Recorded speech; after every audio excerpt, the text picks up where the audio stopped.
ನೋಡಿದ್ರೆ ಕಷ್ಟ ಕಷ್ಟ ಬಹಳ ಕಷ್ಟಪ್ಪ ನನ್ನ ಜೀವಿತ ಅಂತ ನಾನು ಕೂತ್ಕೊಂಡೆ. ಏನಂತ ಕೂತ್ಕೊಂಡೆ ಉಪವಾಸಕ್ಕೆ? ಕಷ್ಟ ಕಷ್ಟ ಬಹಳ ಕಷ್ಟ ನನ್ನ ಜೀವಿತ ಸ್ವಾಮಿ ಅಂತ. ಇದು ನನ್ನ ಟೈಟ್ಲ್. ಉಪವಾಸ ಕೂತ್ಕೊಳ್ಬೇಕು. ಸ್ವಾಮಿ ಕಷ್ಟ ಕಷ್ಟ ದೇವ್ರೆ, ನನ್ನ ಕಷ್ಟ ಯಾರಿಗಿಲ್ಲ, ಬಹಳ ಕಷ್ಟದಲ್ಲಿದ್ದೇನೆ ಅಂತೇಳಿ ಉಪವಾಸದಲ್ಲಿ ಕೂತ್ಕೊಂಡೆ. ಅವಾಗ ದೇವರು ಒಂದು ಪ್ರಕಟಣೆ ಕೊಟ್ಟು ನನ್ನ ಹೃದಯದಲ್ಲಿ, ಹೌದು ಮಗ, ನೀನ್ ಬಹಳ ಕಷ್ಟದಾಗಿದ್ದೀರಿ, ನಿಜ, ನಿನ್ ಕಷ್ಟ ಬಹಳ ಕಷ್ಟ, ಹೇಳ್ಕೊಳಕ್ಕಾಗಲ್ಲ. ಎಲ್ಲರೂ ನಿನಗೆ ಈಸಿಯಾಗಿ ಹೇಳ್ತಾರ, ನೀನ್ ಯಾರಿಗೆ ಹೇಳ್ತೀವಿ? ಅಲ್ಲೆಲ್ಲೂಯ್ಯ. ಅದಕ್ಕೆ ಉಪವಾಸ ಕುಂತ ನನ್ನ ಬಳಿಯಲ್ಲಿ ಹೇಳ್ತಾ ಇದ್ದಿ. ಆದ್ರೆ ಇನ್ನೊಂದು ಮಾತು ಹೇಳಲಿಕ್ಕೆ ಆಗ್ತದ? ಕಷ್ಟ ಕಷ್ಟ ಬಹಳ ಕಷ್ಟ ನನ್ನ ಜೀವಿತ, ಆದರೆ ಅಂತ ಹೇಳಿ, ಆದರೆ ಇಷ್ಟ ಇಷ್ಟ ಕ್ರಿಸ್ತನಲ್ಲಿ ನನ್ನ ಜೀವನ. ಅಲ್ಲೆಲ್ಲೂಯ್ಯ. ಬಹಳ ಕಷ್ಟ ಇದೆ ಒಂದು ಕಡೆ ನನ್ನ ಜೀವಿತ. ಅರಸು ನನ್ನ ಬಗ್ಗೆ ನೀವು ಕೇಳಿಸ್ಕೊಡ್ರಿ. ಅರಸು ಪಾಸ್ಟ್ ಜೀವಿತ ಭಯಂಕರ ಕಷ್ಟದಲ್ಲಿದೆ, ಸಮಸ್ಯೆಯಲ್ಲಿದೆ, ಚಿಂತೆಯಲ್ಲಿದೆ, ಗೋಳಾಟದಲ್ಲಿದೆ. ಆದರೆ ಅದರ ಜೊತೆಯಲ್ಲಿ ದೇವರು ಹೇಳ್ತಾನ, ಅದೆಲ್ಲ ಒಂದು ಕಡೆ ಇರ್ಲಿ ಮಗ, ಆದ್ರೆ ನಿನಗೆ ನನ್ನಲ್ಲಿ ಜೀವಿಸುವುದಕ್ಕೆ ಇಷ್ಟ ಇದೆನಾ ಇಲ್ವಾ ಅಂತ ಕೇಳಿದ್ರು. ಹಲ್ಲೆಲೂಯಾ. ನಾನು ಹೇಳ್ದೆ, ಇದೇ ಸ್ವಾಮಿ, ನನ್ನ ಜೊತೆ ಇದೆ ಅನ್ನೋರು ನಾಮನಲ್ಲಿ. ಹಲ್ಲೆಲೂಯಾ. ಕ್ರಿಸ್ತನಲ್ಲಿ ಜೀವಿಸುವುದಕ್ಕೆ ನಿನಗೆ ಇಷ್ಟ ಇದ್ರೆ ಈ ಕಷ್ಟವನ್ನ ನೀನು ಯಾವತ್ತು ದೊಡ್ಡದಾಗಿ ನೋಡಬಾರದು ಪ್ರಿಯರೇ. ಹಲ್ಲೆಲೂಯಾ. ಕ್ರಿಸ್ತನಿಗೆ ಬಂದ ಕಷ್ಟ ನಮಗೆ ಯಾರಿಗಾದ್ರೂ ಬಂದ? ಏಸು ಕ್ರಿಸ್ತನಂತ ಯಾರು ಕವಡೆ ತಗೊಂಡು ಹೊಡೆದಾರ? ನನಗೆ ಇಲ್ಲ. ಅವರಾದ್ರೂ ಬಂದು 10 ವರ್ಷ ಸೇವೆ ಮಾಡಿನಿ, ದೇವ್ರ ಸ್ತೋತ್ರ. ಇದೇ ಒಂಥರ ಕಾನಾನ್ ದೇಶ ಇದ್ದಂಗೆ ನನಗೆ ಎಲ್ಲ ಪ್ರೀತಿ ಮಾಡ್ತಾರ. ಮನೇಲಿ ಅಡಿಗೆ ಮಾಡಿಲ್ಲ ಅಂದ್ರೆ ಊಟ ಮಾಡ್ತೇವೆ. ಎಂತ ಸೌಭಾಗ್ಯ ನೋಡ್ರಿ. ಹಲ್ಲೆಲೂಯಾ. ಹಾಗಾದ್ರೆ ಕೆಲವು ಕಷ್ಟಗಳಿದೆ. ಸೇವೆ ಅಂದ ಮೇಲೆ ಅನೇಕ ಹೋರಾಟಗಳು, ಕುಟುಂಬ ಆದ ಮೇಲೆ 100 ಕಷ್ಟ ಇರ್ತದ. ಹಲ್ಲೆಲೂಯಾ. ಚೆನ್ನಾಗಿ ದುಡಿದಿದ್ರು ಕೂಡ ಟೈಮಿಗೆ ಸ್ಯಾಲರಿ ಬರುತ್ತೆ. ಕಷ್ಟ. ದುಡ್ದಿಲ್ಲ ಅಂತ ಕೆಲವರು ದುಡ್ದಿಲ್ಲದಕ್ಕೆ ಕಷ್ಟ, ಕೆಲವರು ದುಡ್ದಿದ್ರು ಕಷ್ಟ. ಹಲ್ಲೆಲೂಯಾ. ಕೆಲವರು ಓದ್ಕೊಂಡಾರ, ಜಾಬ್ ಸಿಕ್ಕಿಲ್ಲ, ಕಷ್ಟ ಇದೇನೆ ಇಲ್ಲ. ಮನೇಲಿ ಓದದವನ್ ಬೈತಾ ಇರ್ತೇವೆ, ಓದಿದ್ರೆ ಏನಾದ್ರು ಜಾಬ್ ತಗೋತಾ ಇದೆ, ಓದಿದ್ರೆ ಏನಾದ್ರು ಜಾಬ್ ತಗೋತಾ ಇದೆ. ಆತನ ಮನಸ್ಸು ಹೇಳ್ತಾನೆ, ನನ್ ಗೆಳೆಯ ಫಸ್ಟ್ ರ್ಯಾಂಕ್ ಬಂದ್ರೆ ಏನ್ ಸಿಕ್ಕದ ಆತನಿಗೆ. ಹಲ್ಲೆಲೂಯಾ. ಪ್ರತಿಯೊಬ್ಬನ ಮನುಷ್ಯನ ಜೀವಿತದಲ್ಲಿ ಕಷ್ಟ ಇದೆ. ಆಗ ಬರುವಂತ ಆಲೋಚನೆ, ನನಗೆ ಬಹಳ ಕಷ್ಟ ಈ ಜೀವಿತ. ಕ್ರಿಸ್ತನ ಕೇಳ್ತಾನೆ, ನನ್ನಲ್ಲಿ ಜೀವಿಸುವುದಕ್ಕೆ ನಿನಗೆ ಮನಸ್ಸಿದೆಯಾ? ಹಲ್ಲೆಲೂಯಾ. ಕ್ರಿಸ್ತನಲ್ಲಿ ಜೀವಿಸುವುದಕ್ಕೆ ಮನಸ್ಸಿದ್ರೆ ಇದೆಲ್ಲ ಕಷ್ಟದ ಪ್ಯಾಕೇಜ್ ಅನ್ನ ತುಂಬ್ರಿ. ಎಷ್ಟಿದೆ ಬೈಬಲ್ ಹೇಳುತ್ತದೆ, ಮತ್ತಾಯ ಸುವಾರ್ತೆಯಲ್ಲಿ, ಇಲ್ಲೇ ಕಷ್ಟಪಡುವವರೇ ಕಷ್ಟದ ಹೊರೆಯನ್ನು ಹೊತ್ಕೊಂಡ್ರವ್ರು. ಒಂದ ಎರಡ ಬಾಳದಲ್ಲಿ ಹೊರೆ ಹೊತ್ಕೊಂಡು ತಿರುಗ್ತಾ ಇದ್ರೆ, ನಾನೇ ನಮ್ಮ ಮನೆ ಭಾರ ಇಲ್ಲ ಹೋಗ್ತೀನಿ, ಬಾ ನೀನು. ದೇವ್ರು ನಿನ್ನೆ ಕರೀತಾರದು. ಕೆಲವ್ರು ಅಂತಾರ, ಸಾರ್ ಜಪಕ್ಕೆ ಬರ್ಬೇಕಂತ ಬಹಳ ಆಸೆ, ಎಲ್ಲ ಜವಾಬ್ದಾರಿ ನನ್ನ ಮೇಲೆ ಬಿದ್ದ. ನಿನ್ನೆ ಕರೆದಿರೋ ದೇವ್ರು, ಜವಾಬ್ದಾರಿ ಇದ್ದದವನು ಕರೆದವನು ದೇವ್ರು. ಎಲ್ಲೇ ಕಷ್ಟಪಡುವವರೇ, ಭಾರ ಹೊತ್ತವರೇ, ನೀವು ನನ್ನ ಬಳಿಗೆ ಬನ್ನಿ ಅಂದ್ರೆ ಉಲ್ಟ ನಮ್ದು. ಭಾರ ಹೊತ್ಕೊಂಡ್ರೆ ಬರಲ್ಲ, ಆರಾಮಾಗಿದ್ದವ್ರು ಬರ್ತೇವೆ, ಇಲ್ಲಿ ಕೂತ್ಕೊಳ್ತೇವೆ. ಏನಾರ ಸ್ತೋತ್ರ ಹೇಳಿ, ಏನಾರ ವಾಕ್ಯ, ನನಗೇನು ಆರಾಮಾಗಿದ್ದ, ನಾನು ಬರ್ತೇನೆ, ಕೂಡ್ತೇನೆ, ಹೋಗ್ತಾನೆ. ದೇವ್ರು ಹೇಳ್ತಾನೆ, ಕಷ್ಟಪಡೋರು ಬನ್ರಿ. ಹಲ್ಲೆಲೂಯಾ. ಗಟ್ಟಿಯಾಗಿ ಹಲ್ಲೆಲೂಯಾ. ಹೊರೆ ಹೊತ್ಕೊಂಡ್ರು ಬರ್ರಿ, ಭಾರ ಹೊತ್ಕೊಂಡ್ರು ಬರ್ರಿ, ಏನ್ ಮಾಡ್ರಿ, ಬಂದು ಅದನ್ನ ನನಗೆ ಕೊಡ್ರಿ. ನನ್ನಲ್ಲಿರುವ ಹಗುರವಾದ ಸಮಾಧಾನವನ್ನ ನೀವು ತೆಗೆದುಕೊಳ್ಳ್ರಿ ಎಂಬುದಾಗಿ. ಹಲ್ಲೆಲೂಯಾ. ಗಟ್ಟಿಯಾಗಿ ಹಲ್ಲೆಲೂಯಾ. ಓಕೆ, ಒಂದು ವಚನ ಓದೋಣ. ಕೀರ್ತನೆಗಳು 30ನೇ ಅಧ್ಯಾಯ 5ನೇ ವಚನ ಓದೋಣ. ಕೀರ್ತನೆಗಳು 30ನೇ ಅಧ್ಯಾಯ 5ನೇ ವಚನ ಓದ್ರಿ.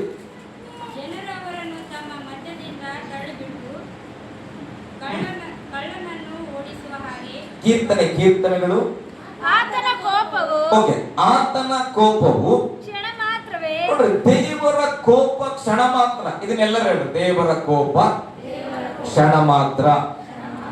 ನಮ್ಮ ತಂದೆಯ ಕೋಪ ಕೂಡ ಹಂಗೆ ಇರ್ತಿತ್ತು. ಶಾಲೆಗೆ ಹೋಗಿಲ್ಲ ಅಂದ್ರೆ ರಮರಮ್ ಹೊಡೆದು ಬಿಡೋದು. ಅಳ್ತಾ ಕುತ್ಕೊಂಡ್ರೆ ಸ್ವಲ್ಪ ಹೊತ್ತಾಗಿದ್ಮೇಲೆ ಕರ್ಕೊಂಡು ಬಂದ, ಅವ್ನಿಗೆ ಏನ್ ಬೇಕು, ರೊಟ್ಟಿ ಬೇಕು, ಮಾಡಿಕೊಡೋನು. ಅಂದ್ರೆ ಕೋಪ ಕಡಿಮೆ ಸಮಯ. ಇಲ್ಲಿ ವಾಕ್ಯ ಹೇಳ್ತದೆ, ಆತನ ಕೋಪವು ಕ್ಷಣ ಮಾತ್ರವೇ, ಆತನ ಅನುಗ್ರಹವು ಜೀವಮಾನವೆಲ್ಲ ಇರುವುದು. ದೇವರ ಒಂದು ಸ್ವಭಾವ ಏನಂದ್ರೆ, ದೇವರೇನಾದ್ರೂ ನಮ್ಮ ಮೇಲೆ ಕೋಪಗೊಂಡ್ರು ಕೂಡ, ಸಿಟ್ಟಾದ್ರೂ ಕೂಡ ಅದು ಕ್ಷಣ ಮಾತ್ರ. ಕ್ಷಣ ಅಂದ್ರೆ ಆಯ್ತು, ಒಂದು ಚಿಟಿಕೆ ಹೊಡೆಯಷ್ಟರಲ್ಲಿ ಒಂದು ಕ್ಷಣ ಆಗ್ತದೆ. ದೇವರ ಕೋಪ ಕ್ಷಣ ಮಾತ್ರ ಇರುತ್ತೆ. ಆದ್ರೆ ಬೈಬಲ್ ಹೇಳ್ತದೆ, ಆತನ ಅನುಗ್ರಹವು ಜೀವಮಾನವೆಲ್ಲ ಇರುವುದು. ಹಲ್ಲೆಲೂಯಾ. ಗಟ್ಟಿಯಾಗಿ ಹಲ್ಲೆಲೂಯಾ. ಅದಕ್ಕೆ ದೇವರು ಹೇಳ್ತಾನೆ, ಸ್ವಲ್ಪ ಕಾಲ ನಿನ್ನನ್ನ ಕೈ ಬಿಟ್ಟಿದ್ದೇನು, ಆದರೆ ನಿನ್ನನ್ನ ತಿರುಗಿ ಸೇರಿಸಿಕೊಳ್ಳುವಾಗ ಮಹಾ ಕೃಪೆಯಿಂದ ನಾನು ಸೇರಿಸಿಕೊಳ್ಳುತ್ತೇನೆ. ಬಹಳ ಸಾರಿ ದುಃಖ ಪಟ್ಬಿಡ್ತೇವೆ. ಒಂದು ಸಣ್ಣ ಕಷ್ಟ ಬಂದ್ಬಿಟ್ರೆ ಅಯ್ಯೋ ನನ್ನ ಜೀವನನೇ ಸಾಕಾಗ್ಬಿಡುತ್ತಂತೆ. ಒಂದು ಕ್ಷಣ, ಎಷ್ಟೋ ಜನ ಆ ಕ್ಷಣದಲ್ಲಿ ಲೋಕನೇ ಬಿಟ್ಬಿಡ್ತಾರೆ. ಆದ್ರೆ ಬೈಬಲ್ ಇರ್ತದೆ, ಆ ಕ್ಷಣವನ್ನ ತಾಳಿಕೊಳ್ಳ್ರಿ. ಆ ಒಂದು ನಿಮಿಷ, ಒಂದು ದಿನ ಅಥವಾ ಒಂದು ತಿಂಗಳು, ಒಂದು ವರ್ಷ ಇರ್ಬೋದು, ಅದನ್ನ ತಾಳ್ಕೊಳ್ರಿ. ದೇವರ ಅನುಗ್ರಹ ಜೀವಮಾನವೆಲ್ಲ ಬರುವಂತದಾಗಿದೆ. ಹಲ್ಲೆಲೂಯಾ, ಗಟ್ಟಿಯಾಗಿ ಹಲ್ಲೆಲೂಯಾ. ಮುಂದೆ ಹೋದ್ರೆ ಹಾಗೆ ಸಂಜೆಗೆ ದುಃಖವೆಂಬುದು ನೋಡಿ, ಸಂಜೆಗೆ ದುಃಖವೆಂಬುದು ಬಂದು ನಮ್ಮ ಬಳಿಯಲ್ಲಿ ಇಳುಕೊಂಡರು ಮುಂಜಾನೆ ಹರ್ಷಧ್ವನಿಯು ಕೇಳಿಸಿತು. ರಾತ್ರಿಯಲ್ಲಿ ನಮಗೆ ಸಂಕಟ ಇರಬಹುದು, ರಾತ್ರಿಯಲ್ಲಿ ಹೋರಾಟ ಇರಬಹುದು, ಸಂಜೆ ವೇಳೆ ಹಿಂಸೆಯಲ್ಲಿ ಇರಬಹುದು, ಆದ್ರೆ ಬೆಳಿಗ್ಗೆ ಎದ್ದಾಗ ದೇವರ ವಾಕ್ಯ ಹೇಳ್ತದೆ, ಮುಂಜಾನೆ ಹರ್ಷಧ್ವನಿಯನ್ನ ಕೊಡ್ಲಿಕ್ಕೆ ದೇವರು ಶಕ್ತನಾಗಿದ್ದಾನೆ. ಕೀರ್ತನೆಗೆ ಬರೆಯಲ್ಪಡ್ತ, ತನ್ನ ಭಕ್ತರಿಗೆ ದೇವರು ನಿದ್ರೆಯಲ್ಲೂ ಆಹಾರ ಒದಗಿಸಲಿಕ್ಕೆ ಶಕ್ತನೇ. ಹಲ್ಲೆಲೂಯಾ.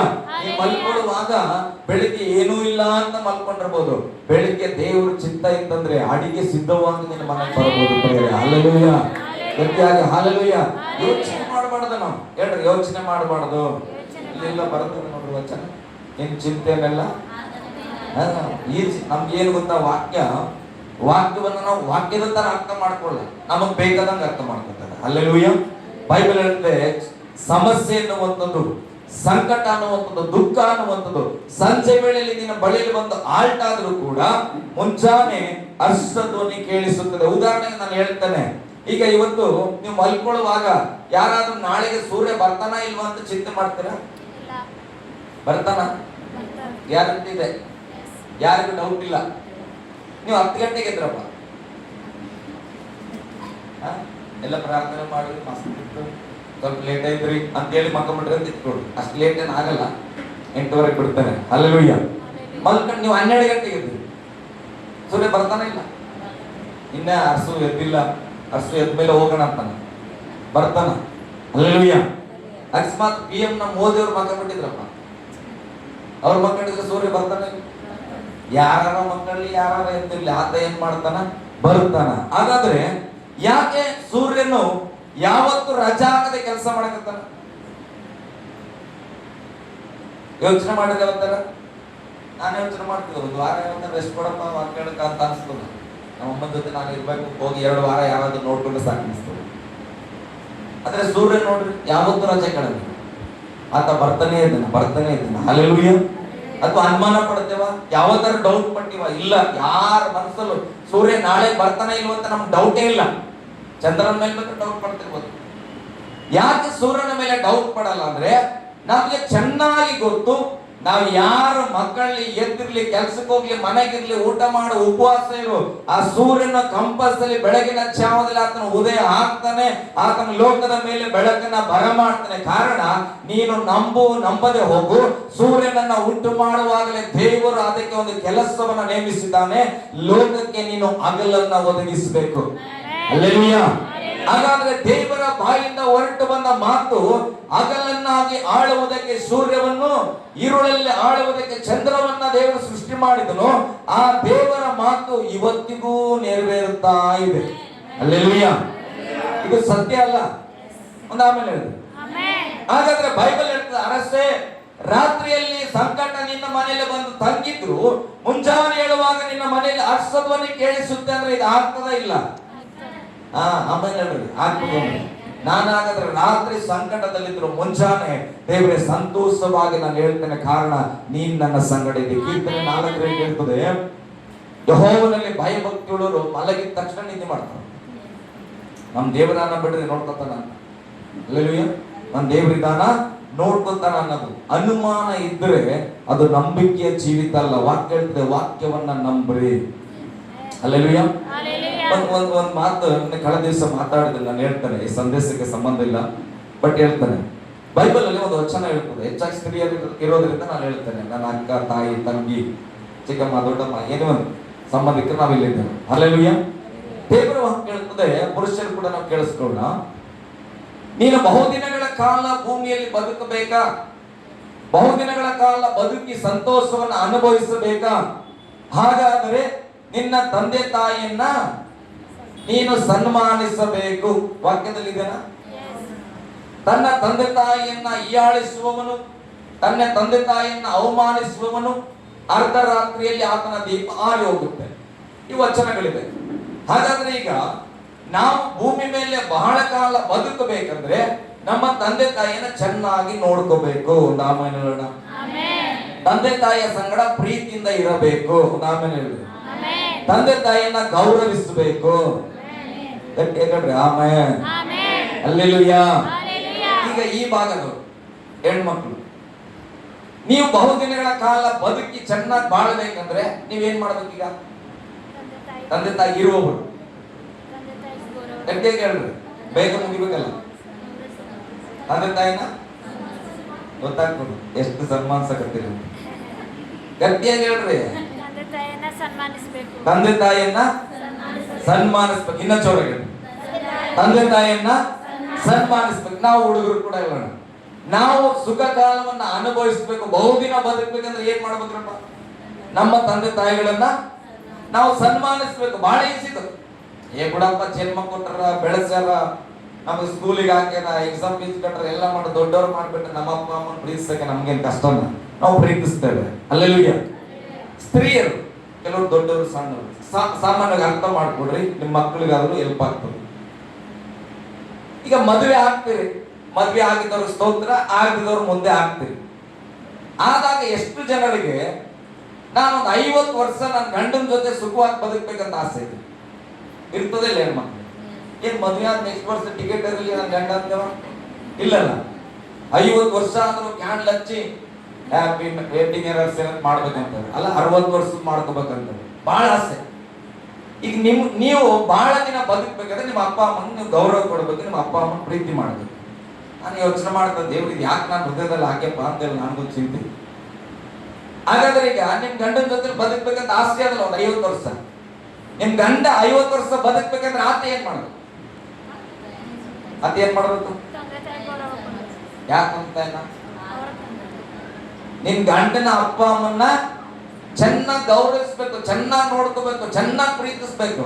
ಮದುವೆ ಆಯ್ತಿಗೆ ಸ್ಟಾರ್ಟ್ ಆಯ್ತದ. ನಿಮ್ಮ ಅವ್ವ ನನ್ಗೆ ಹಂಗಂದ್ರು, ನಿಮ್ಮ ಅಪ್ಪ ಹಿಂಗಂದ್ರು, ನಾವು ಇಲ್ಲಿರೋದು ಬೇಡ, ನಾವು ಬೇರೆ ಕಡೆ ಹೋಗವ, ನಮ್ಗೊಂದು ಹೊಲಿ ತಕೊಂಬವ, ನಿಮ್ಗೊಂದು ಹೊಲಿ ತಕೊಂಬವ.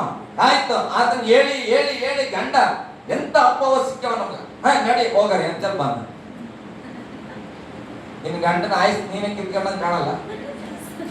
ಹಲ್ಲೆಲೂಯಾ. ಅಲ್ಲ, ನೀನೇ ಅವ್ರ ಅಪ್ಪ ಅಮ್ಮನ ಮರ್ಯಾದೆ ಕೂಡ ತೆಗೆದಾಕಿದ್ವಿ. ನಿಮ್ಮ ಅವ್ವ ನೀ ಅನ್ಕೊಳಂಗಿಲ್ಲ, ನಿಮ್ಗೆ ಅಂತ ಹೇಳಿದ್ರು ಕೆಲ್ಸಕೊಂಡೈತಿ ಬರೋದನ್ನ ನನಗೆ ಗೊತ್ತಾಯ್ತು. ನನಗೆ ಮಕ್ಕಳು ಮಾತಾಡಲ್ಲ. ಏನ್ ಮಾಡ್ತಾ ಇದ್ದಾವೆ? ಗಂಡನ ಹೃದಯದಲ್ಲಿ ಅವರ ತಂದೆ ತಾಯಿ ಬಗ್ಗೆ ತಪ್ಪಾದನ್ನು ಬಿತ್ತುತ್ತಾ ಇದ್ದಾವೆ, ಅಸೂಯೆಯನ್ನ ಬಿತ್ತುತ್ತಾ ಇದ್ದಾವೆ. ಆತ ಏನ್ ಮಾಡ್ತಾನ? ಅವರವ್ವ ಅಪ್ಪನ ದ್ವೇಷ ಮಾಡಕ್ ಪ್ರಾರಂಭ ಮಾಡ್ತಾನ. ವಾಕ್ಯ ಹೇಳ್ತದೆ, ತಂದೆ ತಾಯಿಯನ್ನು ಸನ್ಮಾನಿಸುವ ಬಹುದಿನಗಳ ಕಾಲ ಬದುಕುವನ್ನು. ತಪ್ಪು ತಿಳ್ಕೊಬೇಡ್ರಿ. ಇವತ್ತು ಲೋಕದಲ್ಲಿ ನೋಡುವಾಗ ವಿಧವೆಯರ ಸಂಖ್ಯೆ ಬಹಳ ಹೆಚ್ಚಾಗ್ತದೆ. ಅಲ್ಲೆಲೂಯಾ. ಬಹಳ ಬಹಳ ಹೆಚ್ಚಾಗ್ತಾ ಇದೆ. ಜಾಗೃತಿ ಪ್ರೇರಣೆ. ನಾವು ಎಷ್ಟು ಮಟ್ಟಿಗೆ ನಾವು ಬದುಕ್ಬೇಕಂತೇವೋ ಹಾಗೆ ನನ್ನ ಹೆಂಡತಿ ಕೂಡ ನಿಮ್ದಷ್ಟೇ ಅಲ್ಲ. ಈಗ ನನ್ನ ಹೆಂಡತಿ ನನ್ನ ಜೊತೆ 50 ವರ್ಷ ಬದುಕ್ಬೇಕಂದ್ರೆ ಆಕಿ ಏನ್ ಮಾಡ್ಬೇಕು? ಅವ್ರ ಅಪ್ಪ ಅಮ್ಮನ್ನ ಹೆಚ್ಚಾಗಿ ಬಿಡಿಸಿ, ಏನ್ ಮುರದ್ದು ಫೋನ್ ಹಚ್ಕೊಂಡ ಇರ್ತೀನಿ ನಿಮ್ಮ ಮಗುಂದ ಬಿಡ, ಏನ್ ಕೊಟ್ಬಿಟ್ಟವ ಅಂತ, ಏನ್ ಕೊಟ್ಬಿಟ್ಟನ ಅಂತ, ಎಷ್ಟು ಕೊಟ್ಟಾರ ವರದಕ್ಷಿಣೆ? ಹಲ್ಲೆಲೂಯಾ. ಯಾವ ತರ ಬಂದಾರ? ಸೀರಿದು ಕೊಟ್ಟಾರ, ಹತ್ತು ಕೊಟ್ಟಾರ, ಇತ್ತು ಅಂದಿ ಆಕೆಗೆ ಶುರು ಆಯ್ತು. ಹೌದಲ್ಲ, ನಮ್ಮ ಅಪ್ಪ ಅಮ್ಮ ಎಂದು ಕೊಟ್ಟಾರ ನನಗ, ಏನ್ ಮಾಡಿಲ್ಲ, ಖಾಲಿ ಒಂದು ಮದುವೆ ಮಾಡಿ ಕಳ್ಸ್ಬಿಟ್ಟು ಅಂತ. ಆಯ್ತು, ಹೋಯ್ತು. ಆಕೆ ಮನುಷ್ಯನಾಗ ಈಗ ಅಪ್ಪ ಅಮ್ಮನ ಮೇಲೆ ಪ್ರೀತಿನೇ ಇಲ್ಲ. ಕೊಟ್ಟಿಕ್ಕಂದ್ರೆ ಅಡಿಗೆ ಮಾಡಿಕೊಡ್ರ ಯಾರು ನಮ್ಗೆ? ಹಲ್ಲೆಲೂಯಾ. ಬೀದಿ ಬಸ್ ಅಂತಾರ ತಿರ್ಬೇಕು. ಇವತ್ತು ಲೋಕ ನೋಡ್ರಿ ಈ ವಾಕ್ಯನ ಅರ್ಥ ಮಾಡ್ಕೊಂಡಿಲ್ಲ. ನಮ್ಮ ತಂದೆ ತಾಯಿಗೆ ಸನ್ಮಾನ ಮಾಡಿದ್ರೆ ಸಾಕು. ಹೌದು, ನಾನು ಬದುಕ್ತೇನೆ, ನನ್ನ ಹೆಂಡತಿ ಬದುಕ್ಬೇಕಲ್ಲ. ಹಾಗಾದ್ರೆ ನಾವು ಆಕೆಗೆ ಕಲಿಸ್ಬೇಕು, ನಿಮ್ಮ ಅಪ್ಪ ಅಮ್ಮನ ಪ್ರೀತಿಸು, ನಿಮ್ಮ ಅಪ್ಪ ಅಮ್ಮನ ಗೌರವಿಸು. ಹೆಂಡತಿ ಆದವಳು ಕೂಡ ಗಂಡನಿಗೆ ಹೇಳ್ಕೊಡ್ಬೇಕು, ಪರವಾಗಿಲ್ಲ, ಅವ್ರು ವಯಸ್ಸಾಗಿದ್ದವ್ರು ಏನೋ ಒಂದು ಅಂತಾರ, ಸಿಟ್ಟು ಮಾಡ್ಕೋಬೇಡ, ಪ್ರೀತಿ ಮಾಡೋದು, ಗೌರವಿಸು. ಯಾಕಂದ್ರೆ ನೀನ್ ನನ್ನ ಜೊತೆ ಇರ್ಬೇಕಪ್ಪ. ಅಧಿಕಾರ ಏನ್ ಮಾಡೋದು? ಗೌರವಿಸಿರ್ಬೋದು. ಹಾಗೆ ಹಲ್ಲೆಲೂಯಾ. ವಾಕ್ಯವನ್ನ ನಾವು ಚೆನ್ನಾಗಿ ಅರ್ಥ ಮಾಡ್ಕೊಂಡ್ರೆ ನಮ್ಮ ಕುಟುಂಬಗಳು ಸರಾಗವಾಗಿ ಮುಂದೆ ಸಾಗುತ್ತೆ. ಹಲ್ಲೆಲೂಯಾ. ನಾನು ಹಿಂಗೆ ಪ್ರಾರ್ಥನೆ ಮಾಡೋದು ಕೇಳಿದೆ, ದೇವ್ರೆ ನಾನು ನಮ್ಮ ಅತ್ತೆ ಮಾವನ ಪ್ರೀತಿ ಮಾಡ್ತೇನೆ, ನಮ್ಮ ಅಪ್ಪ ಅಮ್ಮನ ಪ್ರೀತಿ ಮಾಡ್ತಾರೆ. ಆದ್ರೆ ಈಗ ಅವ್ರಿಬ್ಬರ ಜೊತೆಲಿ ಇಲ್ಲಲ್ಲ, ನಾವು ಬೇರೆ ಇದ್ದೇವೆ, ಏನ್ ಮಾಡ್ಬೇಕಪ್ಪ, ಹೆಂಗೆ ಮತ್ತೆ ಇದು ಕಥೆ ಅಂತ ದೇವ್ರಿಗೆ ಕೇಳುವಾಗ ದೇವ್ರು ನನ್ನ ಹೃದಯದಲ್ಲಿ ಕೇಳಿದ, ನೀನ್ ಯಾಕೆ ಬಂದಿ ಅವ್ರಕ್ಕೆ? ನಾನು ಹೇಳ, ಸ್ವಾಮಿ ಸೇವೆ ಮಾಡಕ್ಕೆ. ಯಾಕೆ ಸೇವೆ? ಸ್ವಾಮಿ ನಿಮ್ಮ ಕೆಲಸ. ನೀನು ನನ್ನ ಕೆಲಸ ಮಾಡಿದ್ರೆ ನಾನು ನಿನ್ ಕೆಲಸ ಮಾಡ್ತೇನೆ. ನೀನ್ ನನ್ನ ಮಕ್ಕಳನ್ನ ಚೆನ್ನಾಗಿ ನಡೆಸ್ಕೊಂಡ್ರೆ, ನೀನ್ ನನ್ನ ಜನರನ್ನ ರಕ್ಷಣೆಯಲ್ಲಿ ನಡೆಸಿದ್ರೆ, ಅವರನ್ನ ಪರಿಶುದ್ಧತೆಗೆ ಕರ್ಕೊಂಡ್ ಬಂದ್ರೆ, ಅವರನ್ನ ನನ್ನ ಬಳಿಯಲ್ಲಿ ಸೇರಿಸಿದ್ರೆ, ನಾನು ನಿನ್ನ ತಂದೆ ತಾಯಿಯನ್ನ, ನಿನ್ನ ಅತ್ತೆ ಮಾವನನ್ನ ನಾನು ಪ್ರೊಟೆಕ್ಟ್ ಮಾಡ್ತೇನೆ. ಹಲ್ಲೆಲೂಯ. ಆವಾಗ ನನಗೆ ಸಮಾಧಾನ ಆಯ್ತು. ಸ್ತೋತ್ರಪ್ಪ, ನಾವಿಬ್ಬರು ಪ್ರೀತಿ ಮಾಡ್ತೇವೆ, ಆದ್ರೆ ಒಬ್ರಿಗೂ ಇಟ್ಟಾಗಕ್ಕೆ ಅನ್ನ ಹಾಕಕ್ಕೆ ಆಗ್ತಿಲ್ಲ. ನಾನು ದೇವ್ರ ಪ್ರಶ್ನೆ ಮಾಡಿ, ಸ್ವಾಮಿ ನಮ್ ಕತೆ ಹೆಂಗ ಅನ್ನೋದ್ರಂತ. ದೇವ್ರು ಹೇಳ್ತಾರೆ, ನೀನ್ ನನಗಾಗಿ ಬದುಕಿದ್ರೆ ನಾನು ನಿನ್ನ ಕುಟುಂಬವನ್ನ ಕಾಪಾಡ್ತೇನೆ. ಹಲ್ಲೆಲೂಯ. ಗಟ್ಟಿಯಾಗಿ ಹಲ್ಲೆಲೂಯ. ನಾನು ಯಾಕೆ ಇದನ್ನ ಹೇಳ್ತೇನೆ ಅಂದ್ರೆ, ನಾವು ವಾಕ್ಯವನ್ನ ಚೆನ್ನಾಗಿ ಅರ್ಥ ಮಾಡ್ಕೊಂಡು ನಾನು ಹೇಳ್ತೇನೆ, ಇರುವ ಕುಟುಂಬವನ್ನ ಪರಲೋಕ ರಾಜ್ಯ ಮಾಡ್ಕೋಬಹುದು. ಹಲ್ಲೆಲೂಯ. ಪ್ರಕಟಣೆ ಪುಸ್ತಕದಲ್ಲಿ ಹೇಳ್ತದೆ, ನೀವು ಸೈತಾನನ ರಾಜ್ಯದಲ್ಲಿ ಇದ್ದೀರಂತ. ಭೂಲೋಕದಲ್ಲಿ ಸೈತಾನನ ಹೊಡೆಯಾಗ ಬೈಬಲ್ ಹೇಳ್ತದೆ. ಈ ಲೋಕದ ಅಧಿಪತಿ ಯೇಸು ಹೇಳ್ತಾನ, ಈ ಲೋಕದ ಅಧಿಪತಿ ಆತನ ಬರ್ತಾನೆ, ನಾನು ಹೋಗ್ತೇನೆ, ಆತನ ಸಂಬಂಧಪಟ್ಟಿದ್ದ ನನ್ನ ಹತ್ರ ಒಂದೂ ಇಲ್ಲ. ಹಲ್ಲೆಲೂಯ. ಅನೇಕ ನಂಬಿಕೆ ಇಲ್ಲದ ಜನರನ್ನ ಮಂಕು ಮಾಡೇನೆ. ಯಾರು? ಈ ಲೋಕದ ದೇವರು ಅಂತ ಹೇಳ್ತದ ಬೈಬಲ್. ಹಾಗಾದ್ರೆ ಈ ಲೋಕದಲ್ಲಿ ನಾವಿದ್ದೇವೆ.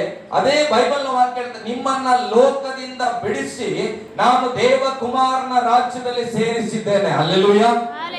ಇಲ್ಲೇ ಇದ್ದೇವೆ, ಆದ್ರೆ ಇಲ್ಲಿಂದ ಬಿಡಿಸಿ ನಮ್ಮನ್ನ ಕ್ರಿಸ್ತನ ರಾಜ್ಯದಲ್ಲಿ ಸೇರಿಸೋಣ. ಹಲ್ಲೆಲೂಯ.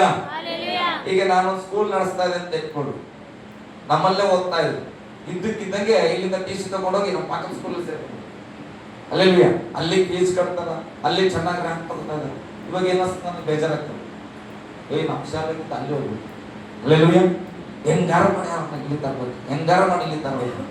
ಹಾಗೆ ಸೈತಾನನು ಕೂಡ ಆತನ ರಾಜ್ಯದಲ್ಲಿ ನಾವೆಲ್ಲ ಇದ್ವಿ, ಅಲ್ಲಿಂದ ಕ್ರಿಸ್ತನು ನಮ್ಮನ್ನ ಬಿಡಿಸಿ ತನ್ನ ರಾಜ್ಯದಲ್ಲಿ ಸೇರಿಸಿದ್ದಾನೆ, ಪರಿಶುದ್ಧತೆಯಲ್ಲಿ ಸೇರಿಸಿದ್ದಾನೆ, ಸಮಾಧಾನದಲ್ಲಿ ಇರಬೇಕಂತ ಸೇರಿಸಿದ್ದಾನೆ. ಸೈತಾನನ ಹೋರಾಟ ಒಂದೇ, ಹೇಗಾದ್ರೂ ಮಾಡಿ ಅರಸನ್ನ ಆ ರಾಜ್ಯದಿಂದ ನನ್ನ ರಾಜ್ಯಕ್ಕೂ ವಾಪಸ್ ಕರ್ಕೊಂಡು. ಹಲ್ಲೆಲೂಯ. ಅನೇಕ ಆಸೆಗಳನ್ನ ತೋರಿಸ್ತಾನೆ, ಅನೇಕ ಮೋಸದ ಕಾರ್ಯಗಳನ್ನ ಮಾಡ್ತಾನೆ, ಅನೇಕ ಈ ರೀತಿಯಾಗಿ ಕುಟುಂಬದಲ್ಲಿ ವೈಮನಸ್ಸುಗಳನ್ನ, ಭಿನ್ನಾಭಿಪ್ರಾಯಗಳನ್ನ ಬಿತ್ತಿ ಕುಟುಂಬಗಳನ್ನ ಒಡಿತಾನ. ಅವಾಗ ನಮ್ಮ ತಂದೆ ತಾಯಿಯನ್ನ ನಾವು ಗೌರವಿಸಲ್ಲ, ಅವ್ರ ಜೊತೆ ಜಗಳ, ಇವ್ರ ಜೊತೆ ಜಗಳ, ಅವ್ರದೊಂದು ಇವ್ರದ್ದು ಎಲ್ಲ ಕುಟುಂಬ ಏನಾಗ್ತದೆ, ಅಲ್ಲೋಲು ಕಲ್ಲಲ್ಲಾಗ್ತದೆ. ಏನಾಗ್ತದೆ ಮೊದಲೇ ಪ್ರಾರ್ಥನೆ ಎತ್ತ ಹೋಯ್ತೋ ಗೊತ್ತಿಲ್ಲ. ಹಲ್ಲೆಲೂಯ. ಏನಿಗೆ ಪ್ರಾರ್ಥನೆ ಮಾಡ್ಬೇಕ್ರಿ? ಸತ್ತೋರು ಸಾಕನ್ಸಕತ್ತದ, ಇನ್ಯಾಕೆ ಪ್ರಾರ್ಥನೆ ಮಾಡಿ? ಅಲ್ಲ, ಮಾಡ್ಸಾಕ ಬದುಕಕ್ಕೆ ಮನ್ಸಿಲ್ಲ, ಜಪ ಮಾಡಿ ಏನ್ ಮಾಡತ್ತೀರಿ ಸರ್? ಯಾಕೆ ಜಪ ಮಾಡತ್ತೀರಿ? ನನಗೆ ಬ್ಯಾಡ ಅನ್ಸದ್, ಸಾಕು ಜೀವನ ಅನ್ಸದ್, ಮತ್ತೆ ಏನು ಉಪವಾಸ ಬೇರೆ ಮಾಡತ್ತೀರಿ, ಸಾಯ್ಬೇಕು ಅನ್ಕೊಂಡಿ. ಹಲ್ಲೆಲೂಯ. ಯಾಕೆ ಈ ಪರಿಸ್ಥಿತಿ ಬರ್ತದಂದ್ರೆ, ವಾಕ್ಯ ಅರಿತುಕೊಳ್ಳದೆ, ಕುಟುಂಬದಲ್ಲಿ ಪ್ರೀತಿ ಅನ್ಯೋನ್ಯತೆ ಇಲ್ಲದೆ, ಒಬ್ಬರಿಗೊಬ್ಬರು ವೈಮನಸ್ಸು, ಒಬ್ಬರನ್ನ ಕಂಡ್ರೆ ಒಬ್ಬರಿಗೆ ಆಗಲ್ಲ. ಈ ಒಂದು ಕಾರ್ಯ ಆಗುವಂಥದ್ದು ಸೈತಾನನ ಆಲೋಚನೆ ಪ್ರಿಯರೇ. ಹಲ್ಲೆಲೂಯ. ಆತನಿಗೆ ಏನಾದ್ರೂ ಮಾಡಿ ನಿನ್ನ ನಂಬಿಕೆಯನ್ನು ಬೆಳೆಸಬೇಕು, ಏನಾದ್ರೂ ಮಾಡಿ ನಿನ್ನ ಪ್ರಾರ್ಥನೆ ಜೀವಿತವನ್ನ ತೆಗೆದಾಕ್ಬೇಕೆಂಬುದಾಗಿ. ಹಲ್ಲೆಲೂಯ. ಗಟ್ಟಿಯಾಗಿ ಹಲ್ಲೆಲೂಯ. ನೋಡ್ರಿ, ಹಾಗೆ ದೇವರ ವಾಕ್ಯ ಹೇಳ್ತದೆ, ಸೂರ್ಯನನ್ನ ದೇವರು ಯಾವುದಕ್ಕಾಗಿ ಉಂಟು ಮಾಡಿದ ಆ ಕಾರ್ಯ ಇವತ್ತಿಗೂ ನಡೆಯುತ್ತಾ ಇರುವುದಾದ್ರೆ, ನನ್ನನ್ನ ಕುರಿತಾಗಿ, ನಿನ್ನನ್ನ ಕುರಿತಾಗಿ ಒಂದು ವಚನ ಇದೆ, ಸಂಜೆಯಲ್ಲಿ ಕಷ್ಟ ಬಂದರೂ ಬೆಳಗಿನ ಜಾವದಲ್ಲಿ ದೇವರ ಹರ್ಷಧ್ವನಿಯನ್ನ ಕೊಡುತ್ತಾನಂದ್ರೆ ಅದು ನನ್ನ ಜೀವಿತದಲ್ಲಿ ನೆರವೇರುತ್ತದೆ. ಅದಕ್ಕೆ ನಾನು ಸಂತೋಷವುಳ್ಳವನಾಗಿದ್ದೇನೆ. ಹಲ್ಲೆಲೂಯ. ಗಟ್ಟಿಯಾಗಿ ಹಲ್ಲೆಲೂಯ. ಹಾಗಾದ್ರೆ ನಮ್ಮ ಬಲ ಏನು? ಕ್ರಿಸ್ತನು ನಮ್ಮ ಬಲ. ಸಚಿನ್ ತೆಂಡೂಲ್ಕರ್ ಅವರು ಅವಾಗ ಕ್ರಿಕೆಟ್ ಆಡೋದು ಒಂದು ಅಡ್ವರ್ಟೈಸ್ಮೆಂಟ್ ಬರ್ತಾ ಇತ್ತು, ಏನದು, boost of the energy, secret of ಏನು ಬರ್ತದೆ ಅಂದ್ರೆ, ನನ್ನ ಬಲದ ಮೂಲ ಏನಂದ್ರೆ ಬೂಸ್ಟ್. ನಾನು ಬೂಸ್ಟ್ ಕುಡಿತೇನೆ, ಅದಕ್ಕೆ ನಾನು 6 ಹೊಡಿತೇನೆ, 4 ಹೊಡಿತೇನೆ ಅಂತ ಸಚಿನ್ ತೋರಿಸ್ತಾರೆ. ನಮ್ಗೆಲ್ಲ ಅವಾಗ ಸಣ್ಣವರಿದ್ದಾಗ ಅದು ಏನಾಗ್ತದೆ ಅಂತ ಗೊತ್ತಿಲ್ಲ. ಸಚಿನ್ ತೋರಿಸ್ತಾರ ಅಂದ್ರೆ ನಾವು ಬೂಸ್ಟ್ ಬೇಕು. ನಮ್ಮ ಊರಾಗ ಮಾರಂಗೆ ಇಲ್ಲ. ನಮ್ಮ ಊರ್ಲಿ ಒಂದೇ ಹಸುಗಾಗ ಬೂಸ್ಟ ಅಲ್ಲ, ಬೂಸ ಇಂಥವು ಸಿಗೋದು. ಬೂಸ್ಟ್ ಇಲ್ಲ ನಮ್ದು ಹಳ್ಳಿಯಲ್ಲಿ, ಮೈಸೂರು ಕಡೆ ಹಳ್ಳಿಯಲ್ಲಿ ಇದ್ದೀವಿ, ಅಲ್ಲಿ ಬೂಸ್ಟ್ ಸಿಗಲ್ಲ. ಬಹಳ ಆಸೆ, ಬೂಸ್ಟ್ ಹೆಂಗಿರ್ತದೆ ಸಚಿನ್ ಹಾಕ್ಬಿಡ್ತೇವೆ ಅಂದ್ರೆ ಸಚಿನ್ನ ಬಲ ಬೂಸ್ಟ್ ಅಲ್ಲಿ ಇದೆ ಅಂತ ಹೇಳೋದು. ಹಾಗಾದ್ರೆ ನನ್ನ ನಿನ್ನ ಬಲ ಎಲ್ಲಿದೆ? ನನ್ನ ನಿನ್ನ ಬಲದ ಮೂಲ ಯಾವುದು? ಕಷ್ಟದಲ್ಲಿ ಇದ್ದೇವೆ, ರೋಗದಲ್ಲಿ ಇದ್ದೇವೆ, ಪರಿಸ್ಥಿತಿ ಕೆಟ್ಟು ಹೋಗಿದೆ. ಹಾಗಾದ್ರೆ ಈಗ ನಮ್ಮ ಬಲ ಯಾವುದು? ಬೈಬಲ್ ಹೇಳುತ್ತೆ, ಕ್ರಿಸ್ತನು ನಮ್ಮ ಬಲವಾಗಿದ್ದಾನೆ. ಹಲ್ಲೆಲೂಯ. ಗಟ್ಟಿಯಾಗಿ ಹಲ್ಲೆಲೂಯ. ಯಾವುದು ನಮ್ಮ ಬಲವಾಗಿದೆಯೋ ಆ ಬಲವನ್ನ ಸೈತಾನನು ತೆಗೆದಾಕ್ಲಿಕ್ಕೆ ನೋಡ್ತಾನ. ಯಾಕೆ? ನಿನಗೆ ಯಾವುದು ಬಲವಾಗಿದೆಯೋ ಅದನ್ನ ತೆಗೆದುಹಾಕಿದ್ರೆ ನೀನು ಬಲಹೀನನಾಗುತ್ತಿ, ನಿನ್ನನ್ನ ಸೈತಾನನು ಆರಾಮಾಗಿ ಅಟ್ಯಾಕ್ ಮಾಡಬಹುದು. ಹಲ್ಲೆಲೂಯಾ. ಶಾಮ್ಸನ್ ಅನ್ನ ನೋಡ್ತೇವೆ. ಸಂಸೋನನು ಬಹಳ ಪರಾಕ್ರಮಿ, ಭಯಂಕರ ಬಲಾಢ್ಯ ವ್ಯಕ್ತಿ, ಬಹಳ ಬಲವುಳ್ಳವನು. ಆದ್ರೆ ಆತನ ಒಂದು ಶಕ್ತಿಯ ಬಲ ಎಲ್ಲಿತ್ತು? ಅಲ್ಲೇ ಕೂದಲಲ್ಲಿತ್ತು. ಸೈತಾನನ ಯಾವ್ದು ಕೊಂಚಾಕಿದ್ರು ಅವ್ರ ಶತ್ರುಗಳು ಸಾಮ್ಸನನ್ನ ಹೊಡಿಲಿಕ್ಕೆ ಆಗ್ಲಿಲ್ಲ. ಸಂಸಾರನನ್ನ ಹೊಡಿಲಿಕ್ಕೆ ಆಗಿಲ್ಲ. ಅದಕ್ಕೆ ಒಂದು ಹೆಣ್ಮಗಳನ್ನ ಪ್ರೀತಿ ಮಾಡಿ ಆ ಹುಡುಗಿಯ ಸಾಹಸ ಮಾಡಿ ಆ ಹುಡುಗಿ ಕಡೆಯಿಂದ ಕೇಳ್ತಾರೆ, ಈತನ ಬಲ ಏನಿದೆ ತಿಳ್ಕೊ. ಹಲ್ಲೆಲೂಯಾ. ಸಂಸೋನನ ಬಲ ಯಾವ್ದಂತ ತಿಳ್ಕೊಂಡ್ರು ಅದನ್ನ ತೆಗೆದು ಹಾಕಿದ್ರು. ಎದ್ದು ಕಿತ್ತಾಕ್ ಕೊಡ್ಬೇಕಂತ 3 ಸಾರಿ ಕಿತ್ತಾಕ್ತಾನಲ್ಲ, ಹಾಗೆ ಕಿತ್ತಾಕಕ್ ಆಗಿಲ್ಲ. ಹಲ್ಲೆಲೂಯಾ. ಶತ್ರುಗಳು ಏನ್ ಮಾಡ್ಬಿಟ್ರಲ್ಲ, ಮೋಸ ಮಾಡಿ ಆತನ ಬಲ ಯಾವುದಂತ ತಿಳ್ಕೊಂಡು ಸಂಸೋನ ಬಲವನ್ನು ಅವರು ತೆಗೆದುಬಿಟ್ರು. ಹಲ್ಲೆಲೂಯಾ. ಅದಕ್ಕೆ ವಾಕ್ಯ ಹೇಳ್ತದೆ, ನಿಜವಾದ ಕುರುಬನು ಕುರಿಗಳಿಗೋಸ್ಕರ ಪ್ರಾಣ ಕೊಡಕ್ಕೆ ಬಂದನಂತ. ಅದೇ ಕಳ್ಳ ಕುರುಬನಾದ್ರೆ ಏನ್ ಮಾಡ್ತಾನಂತ ಬೈಬಲ್ ಹೇಳ್ತದೆ, ಕದ್ದುಕೊಳ್ಳುವುದಕ್ಕೂ ಹಾಳು ಮಾಡುವುದಕ್ಕೂ ನಾಶ ಮಾಡುವುದಕ್ಕೂ ಆತ ಬರ್ತಾನಂತ. ಸೈತಾನನು ಬರುವುದು ನಿನ್ನಲ್ಲಿ ಬಲ ಯಾವುದು? ಪ್ರಾರ್ಥನೆ ಆಗಿರಬಹುದು, ವಾಕ್ಯದ ಜ್ಞಾನ ಆಗಿರ್ಬೋದು, ನಿನ್ನ ಒಳ್ಳೆತನ ಆಗಿರ್ಬೋದು, ನಿನ್ನ ಪರಿಶುದ್ಧತೆ ಆಗಿರ್ಬೋದು, ನಿನ್ನ ದಾನ ಧರ್ಮ ಆಗಿರ್ಬೋದು. ಸೈತಾನ ಏನ್ ಮಾಡ್ತಾನೆ, ಈಕೆಗೆ ಬಲ ಯಾವುದಪ್ಪ ಅದನ್ನ ಮೊದಲು ಕಿತ್ತಾಕ್ತಾನೆ. ಆಕೆ ನಂಬಿಕೆಯನ್ನ ಕಿತ್ತಾಕ್ಬೋದು.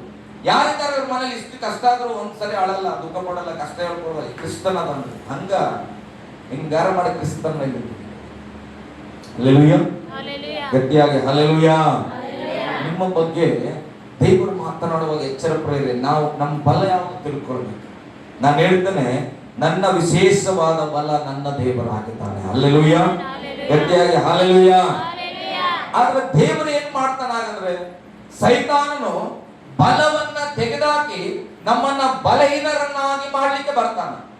ಆದ್ರೆ ತಂದೆಯಾದ ದೇವರು ಯೇಸು ಸ್ವಾಮಿಯನ್ನ ಕಳಿಸಿದ್ದು ಬಲಹೀನರಾದ ನಮ್ಮನ್ನ ಹುಡುಕಿ, ಪಾಪಿಗಳಾದ ನಮ್ಮನ್ನ ಹುಡುಕಿ, ಏನು ಅಲ್ಲದವರನ್ನ ನಮ್ಮನ್ನ ಹುಡುಕಿ ಎಲ್ಲ ಇರುವವರನ್ನಾಗಿ, ಬಲವುಳ್ಳವರನ್ನಾಗಿ, ಪರಿಶುದ್ಧರನ್ನಾಗಿ ಮಾಡ್ಲಿಕ್ಕೆ ಯೇಸು ಸ್ವಾಮಿ ಬಂದಿದ್ದಾನೆ. ಹಲ್ಲೆಲೂಯಾ.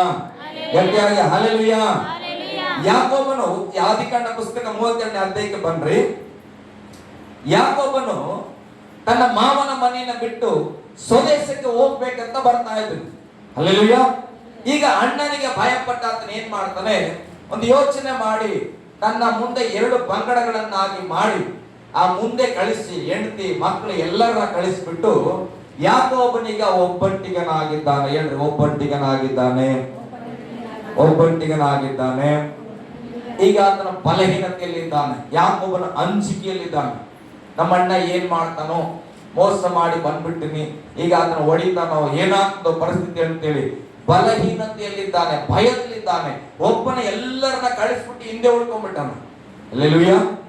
ಗಟ್ಟಿಯಾಗಿ ಹಲ್ಲೆಲೂಯಾ. 32ನೇ ಅಧ್ಯಾಯ 24ನೇ ವಚನ ಓದ್ರಿ ಬೇಗ. ಆಸ್ತಿ ಎಲ್ಲವನ್ನು ದಾಟಿಸಿದ ಮೇಲೆ ಯಾಕೋಬನು ಒಂಟಿಗನಾಗಿ ಹಿಂದೆ ನಿಂತಿರಲು ಯಾರೋ ಒಬ್ಬ ಪುರುಷನು ಬೆಳಗಾಗುವ ತನಕ ಅವನ ಸಂಗಡ ಹೋರಾಡಿದನು. ಈಗ ಯಾಕೋಬ ಒಬ್ಬನೇ ಇದ್ದಾನೆ. ಈ ಪಾಯಿಂಟ್ ಮರ್ತೋಗ್ಬಾರ್ದು. ಯಾಕೋಬ ಎಷ್ಟು ಜನ ಅದಾನೆ?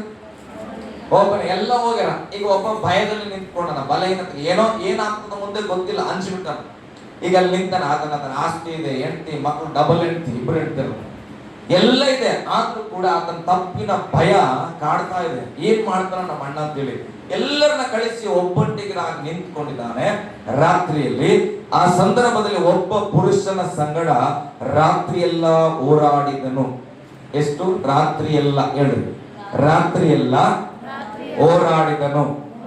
ಒಬ್ಬಂಟಿಗನಾಗಿ ರಾತ್ರಿಯೆಲ್ಲ ಹೋರಾಟ ಮಾಡೋಣ. ಹಲ್ಲೆಲೂಯಾ. ಓಕೆ, 27ನೇ ವಚನ. ಹೋರಾಡಿದ ಮೇಲೆ ವಾಕ್ಯ ಹೇಳ್ತದೆ, ಈತನು ಸೋಲ್ತಾ ಇಲ್ಲ, ಆತನು ಸೋಲ್ತಾ ಇಲ್ಲ. ಬೆಳಗಾಗುವ ಸಂದರ್ಭ ಬಂದಿತ್ತು. ಈಗ ರಾತ್ರಿ ಎಲ್ಲ ಹೋರಾಟ ಮಾಡೋಣ. ಇದು ಮರ್ತೋಗ್ಬೇಡ್ರಿ. ಕೆಲವು ಕುಟುಂಬಗಳಲ್ಲಿ ನೋಡ್ತೇವೆ, ಸರ್ ಎಷ್ಟು ಕಷ್ಟ ಅಂದ್ರೆ ರಾತ್ರಿ ನಿದ್ದೆ ಮಾಡಿಲ್ಲ ರೀ. ಹಲ್ಲೆಲೂಯಾ. 5 ಗಂಟೆಗೆ ಸ್ಟಾರ್ಟ್ ಆದ ಜಗಳ ಬೆಳಿಗ್ಗೆ 5 ಆದ್ರೂ ನಿಲ್ಲಿಲ್ಲ, ದುಃಖ ನಿಲ್ಲಿಲ್ಲ, ನನ್ನ ಕಣ್ಣು ನಿದ್ರೆ ಕಾಣಲಿಲ್ಲ, ನಾನು ಯಾವಾಗ ಓಡಾಡ್ತಾ ಇದ್ದೆ. ಈ ರೀತಿಯಾದ ಜೀವಿತವನ್ನು ಅನೇಕರು ನೀವು ಕಂಡಿರಬಹುದು. ರಾತ್ರಿ ಎಲ್ಲ ಹೋರಾಟ ಮಾಡಿರಬಹುದು, ಏನೋ ಒಂದು ಸಂಕಷ್ಟಗಳಲ್ಲಿ ಸಿಕ್ಕಿ ಇದ್ದಿರಬಹುದು. ಆದ್ರೆ ಬೈಬಲ್ ಹೇಳ್ತದೆ, ರಾತ್ರಿ ಎಲ್ಲ ನಿಮ್ಮ ಹಾಗೆ ಯಾಕೋಬನು ಕೂಡ ಹೋರಾಟ ಮಾಡಿದ್ದಾನೆ, ಆದ್ರೆ ಸೋತು ಹೋಗಲಿಲ್ಲ. ಹಲ್ಲೆಲೂಯಾ. ಓಕೆ, ಆವಾಗ ಏನ್ ಮಾಡ್ತಾನೆ ಆ ಪುರುಷನು, ಯಾಕೋಬನ ತೊಡೆಯ ಭಾಗವನ್ನ ಮುಟ್ಟಿದಾಗ ಆತನೇನಾದನು, ಕೀಲು ತಪ್ಪಿ ಬಿದ್ದನು. ಆ ಪುರುಷನಿಗೆ ಯಾಕೋಬನ ಬಲ ಇರುವ ಸ್ಥಳ ಗೊತ್ತು. ಆತನ ಏನ್ ಮಾಡಿದನು, ಆತನ ಕಾಲನ್ನು ಮುಟ್ಟುವಾಗ ಕೀಲು ತಪ್ಪಿ ಬೀಳುತ್ತಾನೆ. ಅವಾಗ ಯಾಕೋಬನ ಗೊತ್ತಾಗ್ಬಿಡ್ತದೆ, ಆ ಪುರುಷನ ಕಾಲನ್ನ ಹಿಡ್ಕೊಂಡ್ಬಿಟ್ಟನು. ಸ್ವಾಮಿ, ನೀನ್ ನನ್ನನ್ನು ಆಶೀರ್ವಾದ ಮಾಡೋವರೆಗೆ ನಾನು ನಿನ್ನ ಕಾಲು ಬಿಡೋದಿಲ್ಲ. ಹಲ್ಲೆಲೂಯಾ. ಗಟ್ಟಿಯಾಗಿ ಹಲ್ಲೆಲೂಯಾ. ಆಗ ಈ ವಚನ ಬರ್ತದೆ, 27ನೇ ವಚನ ಓದ್ರಿ.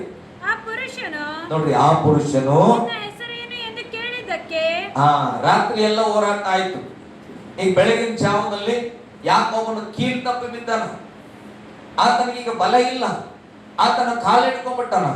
ಇವಾಗ ಆ ಪುರುಷನ್ ಕೇಳ್ತಾನೆ, ನಿನ್ನ ಹೆಸರು ಏನು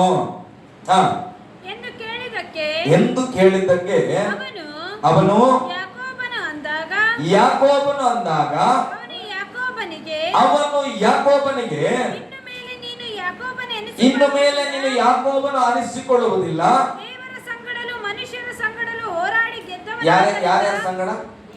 ದೇವರ ಸಂಗಡ, ಮನುಷ್ಯರ ಸಂಗಡ ಹೋರಾಡಿ ಗೆದ್ದವನಾದುದರಿಂದ ನಿನಗೆ ಇಸ್ರಾಯೇಲ್ ಎಂದು ಹೆಸರು ಉಂಟಾಗುವುದು. ಹಲ್ಲೆಲೂಯಾ. ಎಷ್ಟೋ ರಾತ್ರಿ ಜಾಗರಣೆ ಮಾಡಿದ್ರಿ, ಎಷ್ಟೋ ರಾತ್ರಿ ಕಣ್ಣೀರಿಟ್ಟಿದ್ದೀರಿ. ಆದ್ರೆ ಒಂದು ನಾನು ಕೇಳ್ತಾನೆ, ರಾತ್ರಿ ಎಲ್ಲ ನಿದ್ದೆ ಮಾಡಿಲ್ಲ.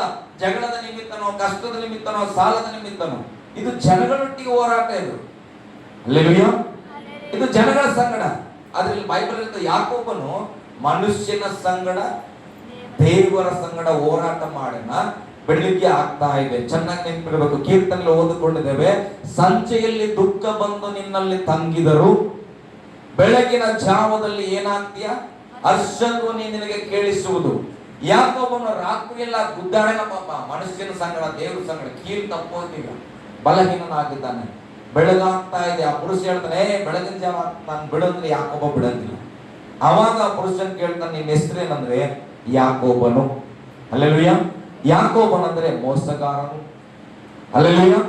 ಎಲ್ಲ ಹೇಳ್ತಾರೆ ಲೋಕಲ್, ಅಯ್ಯೋ ಮೋಸಗಾರ ಮೋಸಗಾರ ಮೋಸಗಾರ.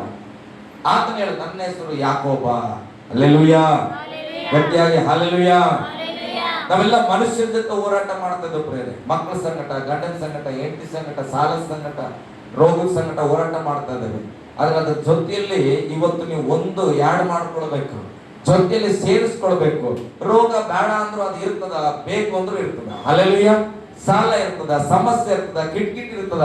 ಈ ಹೋರಾಟ ನಾವು ಬೇಕು ಅಂದ್ರೂ ಮಾಡ್ತೇವೆ, ಬೇಡ ಅಂದ್ರೂ ಮಾಡ್ತೇವೆ. ಲೈಫಲ್ಲಿ ಇದೆ. ಮದುವೆ ಮಾಡ್ಕೊಂಡ್ಮೇಲೆ ಬೇಕಂದ್ರೆ ಹೆಂಡತಿ ಇರ್ತಾರ, ಬೇಡ ಅಂದ್ರೆ ಏನ್ ಮಾಡಕ್ಕಾಗ್ತದ? ಹಲ್ಲೆಲೂಯಾ. ಗಂಡ ಬೇಕಂದ್ರೆ ಇರ್ತಾನ, ಬೇಡ ಅಂತ ಮಕ್ಳು ಹುಟ್ಟಿದ್ಮೇಲೆ ಏನ್ ಮಾಡಕ್ಕಾಗ್ತದ? ಏನ್ ಮಾಡಿದ್ರು ಮಕ್ಳು ಇರ್ತಾವ. ಹಲ್ಲೆಲೂಯಾ. ಇದೆಲ್ಲ ಹೋರಾಟ ಇದೆ. ಇದು ನೀವು ಎಲ್ಲರೂ ಹೋರಾಟ ಮಾಡ್ತಾ ಇದ್ದೀರಿ, ನಾನು ಮಾಡ್ತಾ ಇದ್ದೇನೆ. ಆದರೆ ಯಾಕೋಬನ ಮನುಷ್ಯರ ಸಂಗಡ ಮಾತ್ರ ಹೋರಾಟ ಮಾಡಿಲ್ಲ, ದೇವರ ಸಂಗಡ ಹೋರಾಟ ಮಾಡಿದನು. ಹಲ್ಲೆಲೂಯಾ. ನಾನು ಹೇಳ್ತೇನೆ, ಸಾಲಕ್ಕಾಗಿ ಭಯಪಟ್ಟು ರಾತ್ರಿ ಎಲ್ಲ ಜಾಗರಣೆ ಮಾಡಿದ ನೀನು, ಕುಟುಂಬದ ಜಗಳಕ್ಕಾಗಿ ಅಂಜಿ ರಾತ್ರಿ ಎಲ್ಲ ಜಾಗರಣೆ ಮಾಡಿದ ನೀನು, ಮಕ್ಕಳ ಫೀಸ್ ಕಟ್ಟಕ್ಕೆ ಹಣ ಇಲ್ಲ, ನಿದ್ರೆ ಬರ್ತಾ ಇಲ್ಲ, ಈ ಕಡೆ ಒಳ್ತೀಯ ಆ ಕಡೆ ಒಳ್ತೀಯ, ಜಾಗರಣೆ ಮಾಡಿದ ನೀನು ಯಾವತ್ತಾದ್ರೂ ದೇವರ ಪ್ರಾರ್ಥನೆಗಾಗಿ ಜಾಗರಣೆ ಮಾಡಿಯ? ಹಲ್ಲೆಲೂಯಾ. ದೇವರೇ, ನನ್ನ ಮಕ್ಕಳು ಫೀಸ್ ಬೇಕಪ್ಪ ಅಂತ ಯಾವತ್ತಾದ್ರೂ ರಾತ್ರಿ ಎಲ್ಲ ಗೋಳಾಡಿ ಸ್ತೋತ್ರ ಹೇಳಿದ್ಯಾ? ನನ್ನ ಕುಟುಂಬ ಒಳ್ಳೇದಾಗ್ಬೇಕು, ನನ್ನ ಕುಟುಂಬ ರಕ್ಷಣೆಗೆ ಬರ್ತಾ ಇಲ್ಲ ಅಂತ ಅಳ್ತಾ ಇದ್ದೀವಿ. ದೇವರೇ, ನನ್ನ ಕುಟುಂಬ ರಕ್ಷಣೆಗೆ ಬರಲಿ ಅಂತ ದೇವರೊಟ್ಟಿಗೆ ಹೋರಾಟ ಮಾಡಿದ. ದೇವರೇ, ನೀನ್ ನನ್ನ ಮಕ್ಕಳ ರಕ್ಷಣೆ ತರೋವರೆಗೂ ನಾನು ಹೇಳಂಗಿಲ್ಲ. ಹಲ್ಲೆಲೂಯಾ. ಯಾಕೋಬ ಏನ್ ಮಾಡ್ತಾ ಇದ್ದಾನೆ? ಸ್ವಾಮಿ, ನೀನ್ ನನ್ನ ಆಶೀರ್ವಾದ ಮಾಡೋರು ನಿನ್ ಪಾದ ನಾನು ಬಿಡಲ್ಲ ಅಂತ ಇಟ್ಕೊಂಡು ನಾವೇನ್ ಮಾಡ್ತೇವೆ? ರಾತ್ರಿ ಎಲ್ಲ ಗೋಳಾಡ್ತೇವೆ, ಫೋನ್ ಹಚ್ಚಿ ಬೇಕಾದ್ರೆ ಮಾತಾಡ್ತೇವೆ. ಕಷ್ಟ ಮತ್ತೊಬ್ಬರ ಸಂಗ ನಾವು ಜಾಗರಣೆ ಮಾಡೋದಿಲ್ಲ, ಆಕಿವಿ ಜಾಗರಣೆ ಮಾಡ್ಬೇಕು. ಇಲ್ಲಿ ನನಗೆ ಕಷ್ಟ ಇದ್ರೆ ನಮ್ಮ ಅಕ್ಕ ಅಲ್ಲಿ ಎಚ್ಚರಿಕೆ ಇರ್ಬೇಕು. ಹಲ್ಲೆಲೂಯಾ. ಆಕೆ ಪಾಪ, ಅಯ್ಯೋ ನನ್ನ ತಮ್ಮಂಗೆ ಏನಾಯ್ತೋ ಎತ್ತೋ ಅಂತ ಹೇಳಿ ಅಲ್ಲಿ ನಮ್ಮ ಭಾವ ನಿದ್ದೆ ಮಾಡಂಗಿಲ್ಲ, ರಾತ್ರಿ ಎಲ್ಲ ಕೆಲಸ ಮಾಡಿ ಬಂದಿದ್ದೆ. ಹಲ್ಲೆಲೂಯಾ. ಈ ರೀತಿಯಾದ ಹೋರಾಟ ಮಾಡ್ತಾ ಇದ್ವಿ. ನಮ್ ಜೊತೆ ನಾವು ಹೋರಾಟ ಮಾಡಿದ್ರೆ ನಮ್ ಜೊತೆ ಒಂದು 4 ಜನ ಸೇರಿಸ್ತಾ ಇದ್ವಿ. ನಾನು ಹೇಳ್ತೇನೆ, 100 ಜನ ಸೇರಿ ಹೋರಾಟ ಮಾಡಿದ್ರು ಆಶೀರ್ವಾದ ಬರಲ್ಲ. ಹಲ್ಲೆಲೂಯಾ. ಇದೆಲ್ಲ ಪ್ರಪಂಚ ಜನನೇ ಮಾಡಕತ್ತಾರ ಹೋರಾಟನ. ಆದ್ರೆ ವ್ಯತ್ಯಾಸಕರವಾಗಿ ನಾವು ಇವತ್ತಿಂದ ಒಂದು ನಿರ್ಧಾರ ಮಾಡಬೇಕು. ಮನುಷ್ಯರ ಸಂಗಡ, ಸಾಲದ ಸಂಗಡ, ಸಮಸ್ಯೆದ ಸಂಗಡ, ರೋಗದ ಸಂಗಡ ಹೇಗೆ ಹೋರಾಟ ಮಾಡ್ತಾ ಇದ್ದೆವೋ, ದೇವರೇ ನೀನು ಇದನ್ನ ಬಿಡುಗಡೆ ಮಾಡೋರ್ಗು ಬಿಡಲ್ಲ ಅಂತೇಳಿ ದೇವರ ಸಂಗಡಲ್ಲೂ ಕೂಡ ಹೋರಾಟ ಮಾಡಕ್ಕೆ ನಾವು ಸಿದ್ಧವಾಗಬೇಕಾಗಿದೆ. ಹಲ್ಲೆಲೂಯಾ. ಗಟ್ಟಿಯಾಗಿ ಹಲ್ಲೆಲೂಯಾ. ಬೈಬಲ್ ಹೇಳ್ತದೆ ಯಾಕೋಬನ ಇಬ್ಬರು ಸಂಗಡ, ಮನುಷ್ಯರ ಸಂಗಡ, ದೇವರ ಸಂಗಡ ಯುದ್ಧ ಮಾಡಿದ್ದಾನ, ಹೋರಾಟ ಮಾಡಿದ್ದಾನ. ಅವಾಗ ಆ ಪುರುಷನ್ ಕೇಳ್ತಾನೆ, ನಿನ್ನ ಹೆಸರೇನಪ್ಪ? ಬೆಳಗಿನ ಜಾವದಲ್ಲಿ ಈಗ ಹರ್ಷಧ್ವನಿ ಕೇಳಿಸ್ತಾ ಇದೆ ಯಾಕೋಬನಿಗೆ. ನಿನ್ನ ಹೆಸರೇನು? ಯಾಕೋಬನ ಸ್ವಾಮಿ. ಈ ಯಾಕೋಬ ಯಾಕೋಬ ಯಾಕೋಬ ಕೇಳಿ ಕೇಳಿ ಸಾಕಾಗಲ್ಲ, ಹೇಳಿ ಸಾಕಾಗಲ್ಲ. ಈಗ ರಾತ್ರಿಯಲ್ಲಿ ಇದ್ದ ಕಷ್ಟ ಮುಂಜಾನೆಯಲ್ಲಿ ಪರಿಹಾರ ಆಗ್ತಾ ಇದೆ. ಹಲ್ಲೆಲೂಯಾ. ಎಷ್ಟೋ ವರ್ಷಗಳಿಂದ ತಾಯಿಯ ಗರ್ಭದಿಂದ ಬಂದಾಗ ಇಟ್ಟಂತ ಹೆಸರು ಯಾಕೋಬನು, ಮಕ್ಕಳಾಗ್ಯವ, 2 ಹೆಂಡತಿ ಆದಲ್ಲ, ದನ ಕುರಿಗಳ ಅಭಿವೃದ್ಧಿ ಆಗ, ಇನ್ನ ಮೋಸಗಾರ ಅನ್ನೋ ಒಂದು ಟೈಟ್ಲ್ ಹೋಗ್ಲಿಲ್ಲ. ಯಾಕೋಬನನ್ನ ಆ ಹೆಸರು ನಾಮಧೇಯ ಬದಲೇ ಆಗಿಲ್ಲ. ಊರು ಬಿಟ್ಟು ಊರಿಗೆ ಹೋಗಿನ, ದೇಶ ಬಿಟ್ಟು ದೇಶಕ್ಕೆ ಹೋಗಿನ, ಮನೆ ಮೇಲೆ ಮನೆ ಹಾಕಿ ಎಲ್ಲ ಹೋಗ್ತಾ ದನ ಕುರಿಗಳು ಮಕ್ಕಳು ಹೋಗಕತ್ತವ. ಹೆಂಡತಿರು ಏನು ಬಂಗಾರದ ಅವ್ರ ಅಪ್ಪನ ಮನೆಗೆ ಕತ್ಕೊಂಡು ಬೇರೆ ಬಂದ. ಆದ್ರೂ ಇವನು ಏನಾಗಿಲ್ಲ, ಯಾಕೋಬನು ಅನ್ನೋದು ಬದಲಾಗಿಲ್ಲ.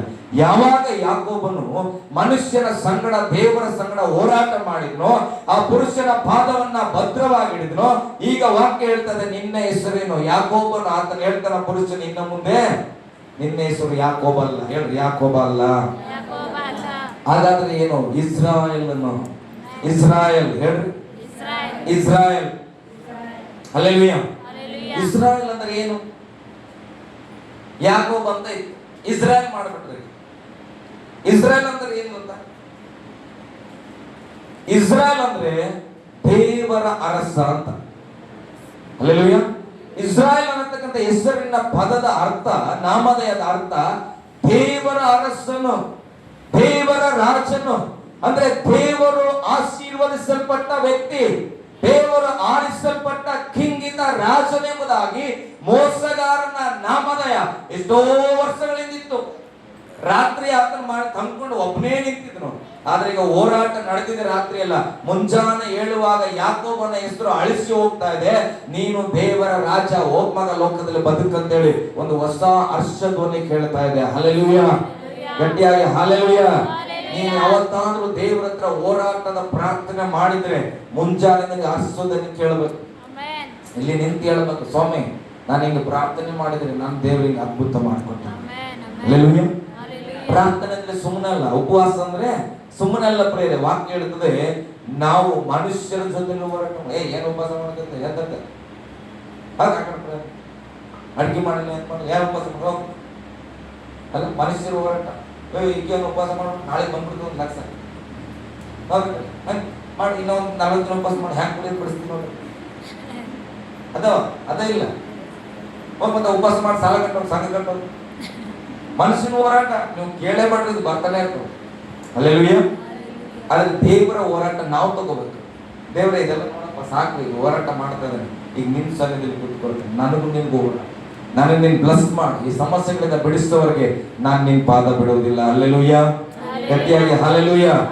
ಈ ಉಪವಾಸದಲ್ಲಿ ದೇವ್ರು ಹೇಳುವಂಥದ್ದು ನನ್ನ ಜೊತೆ ಮಾತಾಡ್ರಿ, ಹೋರಾಟ ನನ್ನ ಜೊತೆ ಮಾಡ್ರಿ, ನನ್ನನ್ನ ಕೊಟ್ರಿ. ಬೈಬಲ್ ಹೇಳ್ತಾ ಬೇಡಿಕೊಡ್ರಿ, ತಟ್ಟ್ರಿ, ಹುಡುಕಿರಿ ಅಂತ. ಎಲ್ಲಿ ಹುಡುಕ್ಬೇಕು? ಮನುಷ್ಯರ ಬಳಿ, ದೇವರ ಬಳಿಯಲ್ಲಿ ಹುಡುಕ್ಬೇಕು. ಪಕ್ಕದ ಕೈ ಕೊಟ್ಟರು, ದೇವರೊಟ್ಟಿಗೆ ಹೋರಾಡುವುದಕ್ಕೆ ಸಿದ್ಧವಾಗೋಣ. ಹೋರಾಡೋಣ, ಜಗಳ ಆಡೋದಲ್ಲ, ಆಶೀರ್ವಾದ ಬೇಡಬೇಕು. ಜಗಳ ಅಂದ್ರೆ ದೇವರ ನೀನ್ ಕೊಡೋವರು, ನೀನ್ ಕೊಡುವಂತ ನಾನು ಜಪ ಮಾಡ್ತೇನೆ, ನೀನ್ ಕೊಡುವಂತ ಉಪವಾಸ ಮಾಡ್ತೇನೆ, ಇವೆಲ್ಲ ಹೇಳ್ಬೇಡ್ರಿ. ಹಲ್ಲೆಲೂಯಾ. ಗಟ್ಟಿಯಾಗಿ ಹಲ್ಲೆಲೂಯಾ. ಎಷ್ಟು ಜನ ಸಿದ್ಧವಾಗಿದ್ದೀರಿ ದೇವರ ಸಂಗಡ ಹೋರಾಟ ಮಾಡ್ಲಿಕ್ಕೆ? ಪ್ರಾರ್ಥನೆ ಹೋರಾಟ, ಉಪವಾಸದ ಹೋರಾಟ. ಯಾವುದಕ್ಕಾಗಿ? ನಮ್ಮ ದುರಾಸೆಗಳಿಗಾಗಿಲ್ಲ. ನಾನು ಇನ್ನೊಂದು 2 ಹೆಂಡತಿ ಕೊಡಪ್ಪ ಅಂತೇಳಿ ಉಪವಾಸ ಮೇಲೆ ಉಪವಾಸ ಮಾಡಿ ಕೊಡ್ತಾನೆ ದೇವರು? ಕೊಡಂಗಿಲ್ಲ. ನ್ಯಾಯವಾದದಕ್ಕಾಗಿ, ಉಪಯುಕ್ತವಾದದಕ್ಕಾಗಿ ಏನ್ ಮಾಡಬೇಕು? ದೇವರ ಹತ್ರ ನಾವು ಹೋರಾಟ ಮಾಡಬೇಕು. ಹಲ್ಲೆಲೂಯಾ. ಅವಾಗ ಈ ವಾಕ್ಯ ನಿನ್ನ ಜೀವಿತ ನೆರವೇರ್ತದೆ. ರಾತ್ರಿ ಬಂದ ಕಷ್ಟ ಮುಂಜಾನೆ ಬಗೆಹರಿಬೇಕಾದ್ರೆ ಆ ಕಷ್ಟಗಳಿಗಾಗಿ ನೀನು ದೇವರ ಸನ್ನಿಧಿಯನ್ನು ಆರಿಸಿಕೊಳ್ಳಬೇಕು. ಹಲ್ಲೆಲೂಯಾ. ಇನ್ನೊಂದು ವಚನ ಓದೋಣ. ಹಾಗೆ ಗಲಾತ್ಯದವರಿಗೆ ಬರೆದ ಪತ್ರಿಕೆ ಕೊನೆ ವಚನ, ಗಲಾತ್ಯದವರಿಗೆ ಬರೆದ ಪತ್ರಿಕೆ 19ನೇ ಅಧ್ಯಾಯ 20ನೇ ವಚನ.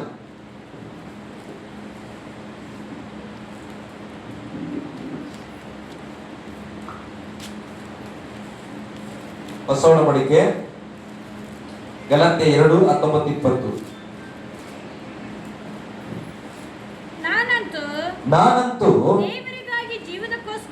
ನಾನಂತೂ ದೇವರಿಗಾಗಿ ಜೀವಿಸುವುದಕ್ಕೋಸ್ಕರ ಧರ್ಮ ಪ್ರಮಾಣದ ಮೂಲಕವಾಗಿ ಧರ್ಮ ಪ್ರಮಾಣದ ಪಾಲಿಗೆ ಸತ್ಯನು ಕ್ರಿಸ್ತನೊಂದಿಗೆ ಶಿಲುಬೆಗೆ ಹಾಕಿಸಿಕೊಂಡವನಾಗಿದ್ದೇನೆ. ಹಲ್ಲೆಲೂಯಾ. ಯಾಕೋಬನು ಹುಟ್ಟಿದಾಗಿನಿಂದ ಅದೇ ಹೆಸರು, ಅದೇ ವರ್ತಮಾನ, ಅದೇ ಜೀವಿತ, ಅದೇ ಲೈಫ್ ಎಲ್ಲ ಇತ್ತು. ಆದ್ರೆ ಈಗ ಆ ಯಾಕೋಬನ ಜೀವಿತಕ್ಕೆ ಆತನು ಸತ್ತನು. ಯಾಕೋಬನ ಜೀವಿತ ಮುಗಿಯಿತು. ಈಗ ಆತನನ್ನ ದೇವರು ಏನಂತ ಹೇಳಿದ್ರು? ಇಸ್ರಾಯೇಲ್ ಆಗಿ ನೀನು ಬದುಕಬೇಕೆಂಬುದಾಗಿ. ಹಲ್ಲೆಲೂಯಾ. ನಿನ್ನನ್ನ ಇಸ್ರಾಯೇಲ್ ಎಂಬುದಾಗಿ ಲೋಕ ಕೊಂಡಾಡುವುದೆಂಬುದಾಗಿ. ಅಲ್ಲಿಂದ ಹೊಸ ಪ್ರಾರಂಭ ಆಗ್ತದೆ. ಆ ಇನ್ನೆಂದಿಗೂ ಆತನ ಯಾಕೋಬನ ಹೆಸರನ್ನ ಆತನ ನೆನಪಿಗೆ ತೆಗೆದುಕೊಳ್ಳಿಲ್ಲ. ಹಲ್ಲೆಲೂಯಾ. ಇಸ್ರಾಯೇಲ್ ಆಗಿ ಬದಲಾದ ಅನೇಕ ಸಂತತಿಗಳು ಬಂದವು. ಇವತ್ತು ಕೂಡ ನಮ್ಮನ್ನ ನೋಡಿ ಇಸ್ರಾಯೇಲ್ ಅಂತ ದೇವರು ಆರಿಸಿಕೊಂಡಂತ ಜನಾಂಗ ಎಂಬುದಾಗಿ. ಹಾಗೆ ನನ್ನನ್ನ ನಿನ್ನನ್ನ ದೇವರು ಆರಿಸಿಕೊಂಡಿದ್ದಾನೆ. ನಾವು ಇವತ್ತು ದೇವರಿಗಾಗಿ ಜೀವಿಸುವುದಕ್ಕೋಸ್ಕರ ಧರ್ಮ ಪ್ರಮಾಣದ ಪಾಲಿಗೆ ಬೈಬಲ್ ಹೇಳ್ತದೆ. ಪಾಪವನ್ನ ಕುರಿತಾಗಿ ಬೈಬಲ್ ಹೇಳ್ತು, ಯಾವುದು ಪಾಪ ಯಾವುದು ಪುಣ್ಯ ಎಂಬುದಾಗಿ. ಈಗ ಅದರ ಪಾಲಿಗೆ ನಾವು ಸತ್ತವರಾಗಿ ಕ್ರಿಸ್ತನೊಂದಿಗೆ ಶಿಲುಬೆಗೆ ಹಾಕಿಸಿಕೊಂಡವರಾಗಿದ್ದೇನೆ. ಒಂದು ಆಮೇಲೆ ಹೇಳೋಣ. ಯೇಸುವಿನ ಸಂಗಡ ನಾವು ಶಿಲುಬೆಯಲ್ಲಿ ಜಡಿಯಲ್ಪಟ್ಟವರು. ನಾವು ಕೂಡ ಪಾಪದ ಪಾಲಿಗೆ ಸತ್ತವರು. ನಾವು ಕೂಡ ಲೋಕದ ಪಾಲಿಗೆ ಸತ್ತವರಾಗಿದ್ದೇವೆ. ಹಲ್ಲೆಲೂಯಾ. ಗಟ್ಟಿಯಾಗಿ ಹಲ್ಲೆಲೂಯಾ. ಹಾಗಾದ್ರೆ ಈಗ ನಾವು ಶಿಲುಬೆಯಲ್ಲಿ ಯೇಸು ಸ್ವಾಮಿ ಸಂಗಡ ನಾವು ಸತ್ತಿದ್ರೆ ಈಗ ನಾವು ಹೇಗೆ ಜೀವಿಸಬೇಕು? ಓದ್ರಿ. ಇನ್ನು ಜೀವಿಸುವವನು ನಾನಲ್ಲ, ಕ್ರಿಸ್ತನು ನನ್ನಲ್ಲಿ ಜೀವಿಸುತ್ತಾನೆ. ಇನ್ನು ಜೀವಿಸುವವನು ನಾನಲ್ಲ, ನನ್ನಲ್ಲಿ ಕ್ರಿಸ್ತನೇ ಜೀವಿಸುತ್ತಾನೆ. ಆಮೇಲೆ ಹೇಳ್ಬೋದು ಈ ಮಾತಿಗೆ. ನೋಡ್ರಿ, ಯಾವ ವ್ಯಕ್ತಿ ಯೇಸು ಸ್ವಾಮಿಯಲ್ಲಿ ಬರುತ್ತಾನೋ, ನಂಬಿಕೆಯಲ್ಲಿ ಬರುತ್ತಾನೋ, ರಕ್ಷಣೆಯಲ್ಲಿ ಬರುತ್ತಾನೋ, ಆತನು ಇನ್ನು ಮೇಲೆ ಸಾಮಾನ್ಯವಾಗಿ ಬದುಕುವುದಿಲ್ಲ. ಆ ಮನುಷ್ಯನ ಸಂಗಡ ಕ್ರಿಸ್ತನು ಬದುಕುವವನಾಗಿದ್ದಾನೆ. ಹಲ್ಲೆಲೂಯಾ. ಇನ್ನು ಮೇಲೆ ನಾನು ಜೀವಿಸುವವನಲ್ಲ, ನನ್ನಲ್ಲಿ ಕ್ರಿಸ್ತನು ಜೀವಿಸುತ್ತಾನೆ. ನಿಮ್ಮಲ್ಲಿ ಕ್ರಿಸ್ತನು ಜೀವಿಸ್ತಾನ? ಹಲ್ಲೆಲೂಯಾ. ಕ್ರಿಸ್ತನಿಗೆ ಎಲ್ಲರೂ ಕೊರತೆ ಇತ್ತ? ಕ್ರಿಸ್ತ ಎಲ್ಲಾದ್ರೂ ಲಾಜಾರನ್ನು ಬಿಟ್ಟು ಬೇರೆ ಎಲ್ಲರೂ ಗೋಳಾಡಿದ್ನ? ಹತ್ಕೋತ ನಿಂತಿದ್ನ? ಹಲ್ಲೆಲೂಯಾ. ನಮ್ಮ ಮನೇಲಿ ಕೇಳ್ತಾ ಇದ್ದೆ, ಪ್ರಾರ್ಥನೆಯನ್ನ ಕಣ್ಣು ಮುಚ್ಚಿ ಮಾಡಬೇಕಾ ಕಣ್ಣು ತೆರೆದು ಮಾಡಬೇಕಾ? ಪ್ರಾರ್ಥನೆಯನ್ನ ಕಣ್ಣು ಮುಚ್ಚಿ ಮಾಡಬೇಕಾ ಕಣ್ಣು ತೆರೆದು ಮಾಡಬೇಕಾ? ಜಸ್ಟ್ ಸುಮ್ಮನೆ ನಮ್ಮ ಫ್ಯಾಮಿಲಿ ಎಲ್ಲ ಸ್ವಲ್ಪ ಎಲ್ಲ ಡೀಪಾಗಿ ಹೋಗ್ಬಿಟ್ಟು ಅದಕ್ಕೆ ಸ್ವಲ್ಪ ಎಚ್ಚರ ಆಗೋಣ. ಹಲ್ಲೆಲೂಯಾ. ಪ್ರಾರ್ಥನೆ ಮಾಡುವಾಗ ಕಣ್ಣು ತೆರೆಕೊಂಡು ಪ್ರಾರ್ಥನೆ ಮಾಡಬೇಕಾ ಕಣ್ಣು ಮುಚ್ಚಿ ಪ್ರಾರ್ಥನೆ ಮಾಡಬೇಕು? ಕಣ್ಣು ಮುಚ್ಚಿ ಮಾಡೋದು ಯಾರು ಹೇಳಿದ್ರು? ಯಾರು? ಪಾಸ್ಟರ್. ಎಲ್ಲರೂ ಕಣ್ಣು ಮುಚ್ಚರಿ. ಪಾಸ್ಟರ್ ಹೇಳಿದ್ರು. ಬೈಬಲ್ ಹೇಳ್ತಾ? ಬೈಬಲ್ ಎಲ್ಲಾರು ಕಣ್ಣು ಮುಚ್ಚಿ ಪ್ರಾರ್ಥನೆ? ಯೇಸು ಸ್ವಾಮಿ ಎಲ್ಲಾರ ಕಣ್ಣು ಮುಚ್ಚನ? ಆಕಾಶದ ಕಡೆಗೆ ನೋಡಿ ಸಕಲವನ್ನು ಉಂಟು ಮಾಡಿ ದೇವ್ರೆ ಅಂತೇಳಿ ಪರಲೋಕವನ್ನ ನೋಡಿ ದೇವ್ ವಾಕ್ಯ ಹೇಳುತ್ತೆ. ಯಾವಾಗಲೂ ಯೇಸು ಸ್ವಾಮಿ ಕಣ್ಣು ತೆರೆದು ಜಪ ಮಾಡಿದ್ರು, ನೋಡಿ ಜಪ ಮಾಡಿದ್ರು. ಹಾಗಾದ್ರೆ ನಾವ್ಯಾಕೆ ಪಾಸ್ಟ್ ಸುಳ್ಳು ಹೇಳಕತ್ತೀವಿ? ಕಾಣುತ್ತೀರಿ ಯಾಕೆ ಹೇಳ್ರಿ? ನಾನ್ ಜಾಸ್ತಿ ಕಣ್ಮುಚ್ಚಿ ಪ್ರಾರ್ಥನೆ ಹಾರಾದ್ರೆ ಕೂಡ ಕಣ್ಮುಚ್ಚಿ ರೂಢಿನೇ ಬಿದ್ದಾಗ ನನಗೆ. ಯಾಕೆ ಅಂತ ನಾನು ನನ್ನ ಸಮಸ್ಯೆ ಹೇಳ್ಬಿಡ್ತೇನೆ. ಕಣ್ಣು ತೆರ್ಕೊಂಡು ಮಾಡ್ತಾ ಇದ್ರೆ ಮೈಕಿ ಯಾರ ಮೇಲೆ ಬೇಕಾದ್ರೂ ಬಿಡ್ಬೋದು. ಕಣ್ಣು ತೆರ್ಕೊಂಡೇನಾದ್ರು ನಾನು ಆರಾಧನೆ ಮಾಡಿದ್ರೆ ಸಭೆಯಲ್ಲಿ ಅಥವಾ ಕುಟುಂಬಗಳಲ್ಲಿ ಮಕ್ಕಳ ಮೇಲೋ ಅಜ್ಜಿರ ಮೇಲೋ ಅಥವಾ ಅಂಕಲ್ ಮೇಲೋ ತಪ್ಪತ್ತು ಹೋಗ್ಬಿಡ್ತು. ಯಾಕೆ? ಅವ್ರು ಜಪ ಮಾಡಂಗಿಲ್ಲ, ನಾವಿಲ್ಲಿ ಜಪ ಮಾಡಿ ಹೆಂಗ ಅನ್ಸ್ತದ ಅವಾಗ? ಅದಕ್ಕೆ ನಾನೇನ್ ಕಲ್ತ್ಕೊಂಡ್ಬಿಟ್ಟಿನ ಅಂದ್ರ, ಸ್ವಾಮಿ ನಮಗ್ ಗೊತ್ತಿಲ್ಲ ಅದೆಲ್ಲ, ನಾವು ಸ್ವಿಚ್ ಅಪ್ ಆಗಿಲ್ಲ, ನಾವು ನಿಮ್ಮನ್ನೇ ನೋಡ್ತಾರೆ. ಕಣ್ಣು ತೆರೆದಂದ್ರೆ ಕೋಪ ಬರ್ತದೆ ನನಗೆ. ಅದಕ್ಕೆ ಕಣ್ಣು ಮುಚ್ಚಿ ಮುಚ್ಚಿ ಮುಚ್ಚಿ ನನ್ನ ಹೆಂಡತಿ ಯಾವಾಗ ದೇವರಲ್ಲಿ ಬಿಡ್ತಕ್ಕ ಹೋದ್ರೆ ಹೇಳ್ತಾರ, ಕಣ್ ತೆಲಿ ಮನುಷ್ಯ ಕಣ್ ತೆಲಿ ರಪ್ಪ ಹೊಡೆದಾಡಕ್ಕೆ ಕರೆ ಒಂದೊಂದ್ಸರಿ ಬೀಸ್ತವ. ಅದಕ್ಕೆ ಹೇಳ್ತಾರ ಸ್ವಲ್ಪ ಕಣ್ ತೆರ್ಕೊಂಡು ಜಾಪ ರೂಢಿ ಬಿದ್ದಾಗದ ಹಬ್ಬಂದು ಬಿಡ್ತಾನೆ. ಬೈಬಲ್ ಓದುವಾಗ ಏಕ್ ಸ್ವಾಮಿ ಹೇಳ್ತಾರ ಮತಾನ್ ಬಳಸುವಂತ 6ನೇದಲ್ಲಿ ಏಕಾಂತ ಕೋಣೆ ಒಳಗಡೆ ಹೋಗಿ ಬಾಗಿಲು ಮುಚ್ಚಂದ್ರು. ಕಣ್ಣು ಮುಚ್ಚಂದ್ರ ಬಾಗಿಲು ಮುಚ್ಚೋ. ಹೋಗಿ ಅಂತರವನ್ನ ಕಾಣುವ ದೇವರ ಸ್ತೋತ್ರ ಮಾಡು. ಹಂಗಾಗಿ ದೇವರು ಅಲ್ಲಿ ಒಂದು ಪದ ಸೇರ್ಸಕತ್ತಿದಿಲ್ಲ. ಬಾಗಿಲು ಮುಚ್ಕೊಂಡು ಕಣ್ಣು ಮುಚ್ಕೊಂಡು ಕೂತ್ಕಪ್ಪ ಅಂತ. ನಾನ್ ಜಪ ಮಾಡೋದು ನೋಡೋದು ನಗ್ಬೋದು ನೀವು. ನಾನು ವೈಯಕ್ತಿಕ ಪ್ರಾರ್ಥನೆ ಮಾಡುವಾಗ 2 ಕಿವಿಯಲ್ಲಿ ಹಳ್ಳ ಬಂದೇ ಆಗಿರ್ತಾರೆ. ಯಾಕಂದ್ರೆ ಜಪ ಮಾಡುವಾಗ ಅಲ್ಲಿ ಏನಾರು ಮನೇಲಿ ಏನಾರು ಕಿರಿಕಿರಿ ಸ್ಟಾರ್ಟ್ ಆಗ ಅಲ್ಲೂ ಹೋಗಿ ಬರ್ತದೆ. ಬಹಳ ಸಮಸ್ಯೆ. ಅದಕ್ಕೆ ಏನ್ ಮಾಡ್ತಾನೆ, ಇಲ್ಲಾಂದ್ರೆ ಹೆಡ್ಫೋನ್ ಹಾಕ್ಬಿಡ್ತಾನೆ. ಹಾನ್ ಮಾಡಂಗಿಲ್ಲ, ಸುಮ್ಮನೆ ಹೆಡ್ಫೋನ್ ಹಾಕ್ಬಿಟ್ಟು ಎಲ್ಲ ಬಾಗಿಲು ಮುಚ್ಕೊಂಡು ಕೂತಾನೆ. ಎಷ್ಟು ಕಷ್ಟ ನೋಡ್ರಿ ವೈಯಕ್ತಿಕವಾಗಿ ಪ್ರಾರ್ಥನೆ ಮಾಡೋದು. ಆದ್ರೆ ಯೇಸು ಸ್ವಾಮಿ ಎಲ್ಲ ಮಧ್ಯದಲ್ಲಿ ಕಣ್ಣೆತ್ತಿ ಪರಲೋಕದ ಕಡೆ ಪ್ರಾರ್ಥನೆ. ಎಷ್ಟು ಸಮಾಧಾನ ಇರ್ಬೇಕಾಗ್ತದೆ ಹೃದಯ, ಡಿಸ್ಟರ್ಬೆನ್ಸ್ ಇಲ್ಲ. ಅದಕ್ಕೆ ನಾನು ಯೋಚನೆ ಮಾಡಿದೆ, ಇಲ್ಲ ಯೇಸು ಸ್ವಾಮಿ ಹೆಂಗ್ ಕಣ್ ತೆರೆದು ಜಪ ಮಾಡ್ತಾ ಇದ್ರು ಅಂದ್ರೆ, ಬೈಬಲ್ ನಾವು ಗಮನಿಸ್ತೇವೆ ಎಲ್ಲೋ ಅದ್ಭುತಗಳಿಗೆ ಹಾಕಿ ಮಾಡಿದ್ರು. ವೈಯಕ್ತಿಕ ಪ್ರಾರ್ಥನೆ ಯೇಸು ಸ್ವಾಮಿ ಜನಗಳ ಮಧ್ಯೆ ಮಾಡಿಲ್ಲ. ಬೆಟ್ಟಕ್ಕೆ ಹೋದ, ಗುಡ್ಡಕ್ಕೆ ಹೋದ, ಕಾಡು ಒಳಗಡೆ ಹೋದ, ಅಡವಿ ಒಳಗಡೆ ಹೋದ. ಯಾಕೆ ಯೇಸು ಸ್ವಾಮಿ ಯಾರು ಸವಾಸನೆ ಮಾಡ ಹೋಗಿ ಆರಾಮಾಗಿ ಮರಗಳು ನೋಡಿ ನಾವೇನ್ ಮಾಡಿದ್ವಿ. ಹಲ್ಲೆಲೂಯ. ನಮ್ಗೆ ಟ್ರೈನಿಂಗ್ ಅಲ್ಲಿ ಹೇಳಿದ್ರು, ನೀವು ಪ್ರಾರ್ಥನೆಗೆ ಏನ್ ಮಾಡ್ಬೇಕು ಅಂತ, ಹೊರಗೆ ಹೋಗ್ರಿ ಅಂತ. ಹಲ್ಲೆಲೂಯ. ಅಂದ್ರೆ ಕಣ್ಣಿ ಯಾಕೆ ಮುಗಿಸ್ತೇವೆ ಅಂದ್ರೆ, ಕಣ್ಣು ತೆರ್ಕೊಂಡಿದ್ರೆ ಅಲ್ಲಿ ನಿಂತಿರಂತಿಲ್ಲ. ಸಾಧ್ಯಮ್ಮ ಯಾವ ಲಿಪ್ಟಿಕ್ ಅಂದ್ರೆ ಪಿಂಕ್ ಇದ್ದಾನೆ ನಮ್ಗೆ ಹಾಕ್ಕೊಂಡಂತ ಅಲ್ಲ. ಪ್ರಾರ್ಥನೆ ಮಾಡಕ್ ಬಂದು ಅವ್ರ ಲಿಪ್ಟಿಕ್ ಯಾವ್ದದ ಸ್ಕಾರ್ಫ್ ಕಟ್ಕೊಂಡಳ ಇಲ್ವಾ? ಹಲ್ಲೆಲೂಯ. ಗಟ್ಟಿಯಾಗಿ ಹಲ್ಲೆಲೂಯ. ನಿನ್ನೆ ಗಂಡನ ಜೊತೆ ಜಗಳ ಮಾಡ್ತೀವಿ, 7 ಭಕ್ತಿ ಕಣ್ ತೆರೆದ್ವಿ ಅಂದ್ರೆ ನಮ್ ಜಪ ಎತ್ತವ ಬರೀ ಪಕ್ಕದವ್ರನ್ನೇ ನೋಡ್ತೇವೆ. ಅದಕ್ಕೆ ನಾವು ಏನ್ ಆಯ್ಕೆ ಮಾಡ್ಕೊಂಡ್ಬಿಟ್ಟಿವಿ, ಕಣ್ಣು ಮುಚ್ಚಬಾರ್ದು. ಹಲ್ಲೆಲೂಯ. ಅಂದ್ರೆ ಕೆಲವೊಂದು ಏನ್ ಮಾಡಿ ನೋಡ್ರಿ, ಅಲ್ಲಿ ಇಲ್ಲೋದನ್ನ ಚಾಚು ತಪ್ಪದೆ ಮಾಡಕತ್ತೀವಿ, ಕಣ್ಣು ಜಪ ಮಾಡ್ತೀವಿ. ಆದ್ರೆ ಅಲ್ಲಿರೋದನ್ನ ಮಾಡಲ್ಲ. ದೇವರ ವಾಕ್ಯ ಹೇಳ್ತದೆ, ಸಭೆಗೆ ಯಾರೇ ಬರಲಿ ಸಹೋದರತ್ವ ಪ್ರೀತಿಯಲ್ಲಿ ತೆಗೆದುಕೊಳ್ಳಿ. ಬಡವ ಬರಲಿ ಶ್ರೀಮಂತ ಬರಲಿ ಒಂದು ಅಂತ ಯೋಚನೆ ಮಾಡ್ತೇವೆ. ಅದು ಬಿಟ್ಟಿವಿ ನಾವೇನ್ ಮಾಡಿ, ದೇವ್ರು ಏನ್ ಮಾಡ್ಬೇಡ್ರಿ ಅದನ್ನ ಮಾಡ್ತೇವೆ. ಹಲ್ಲೆಲೂಯ. ಅದಕ್ಕೆ ಬೈಬಲ್ ಹೇಳ್ತದೆ, ನೀನು ಲೋಕದ ಪಾಲಿಗೆ ಸತ್ತವನಾಗಿದ್ರೆ ಜೀವಿಸುವವನು ನೀನಲ್ಲ, ನಿನ್ನ ಒಳಗಡೆ ಕ್ರಿಸ್ತನ ಜೀವಿಸ್ತಾನ. ಆಮೇಲೆ ಹೇಳ್ರಿ, ಕ್ರಿಸ್ತನು ಯಾವತ್ತಾರು ಯೇಸು ಸ್ವಾಮಿ ಒಬ್ಬ ವ್ಯಭಿಚಾರ ಹೆಂಗಸ ಸಿಕ್ಬಿಟ್ರು.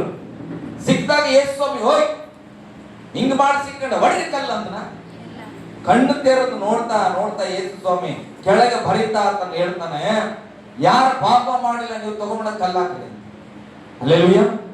ಈಗ ಅದೇ ಕ್ರಿಸ್ತನು ನಿನ್ನ ಒಳಗಡೆ ಇದ್ದಾನೆ. ನೀನು ಹೆಂಗಿದ್ಯಪ್ಪ ಅಂತಂದ್ರೆ, ನಿನ್ನ ಒಳಗಡೆ ಕ್ರಿಸ್ತನ ಜೀವಿಸ್ತಾನಂದ್ರೆ, ಕ್ರಿಸ್ತನಾಗಂದ್ರೆ ಈಗ ಒಡೆ ಅಂತ ಹೇಳ್ಕೊಟ್ಟನ, ಅವಮಾನಿಸಂತ ಹೇಳ್ಕೊಟ್ಟನ, ಆಕೆಯನ್ನ ನಿಂದಿಸಂತ ಹೇಳ್ಕೊಟ್ಟನ. ಹಲ್ಲೆಲೂಯ. ದೇವರ ಕ್ರಿಸ್ತನು ಅವತ್ತು ಏನ್ ಮಾಡಿದ್ರು, ಯಮ್ಮ ಶ್ರಮಿಸಿದ್ದೇನೆ, ಇನ್ನು ಮುಂದೆ ಹಿಂಗ್ ಮಾಡ್ಕೊಂಡು ಹೋಗು, ಜೀವಿಸು. ಇವತ್ತು ನನ್ನ ಒಳಗಡೆ ಕ್ರಿಸ್ತನ್ ಜೀವಿಸ್ತಾ ಇದ್ರೆ ನಾವೇನ್ ಮಾಡ್ತಾ ಇದ್ದೇವೆ, ಸಣ್ಣದನ್ನ ಎಳೆದ ರಬ್ಬರ್ ಹೇಳ್ದಂಗೆ. ನಾನು ತರಿಸಿದ ಅವಾಗ ಹೇಳ್ಬೇಕಂತೆ, 1-2 ಸಲ ಆಗಿದ್ದು ಹೋಗ್ಬಿಟ್ಟ, ಆಗಿಲ್ಲ ಇಷ್ಟು ತಾನೆ ಇಟ್ಕೊಳ್ಳ.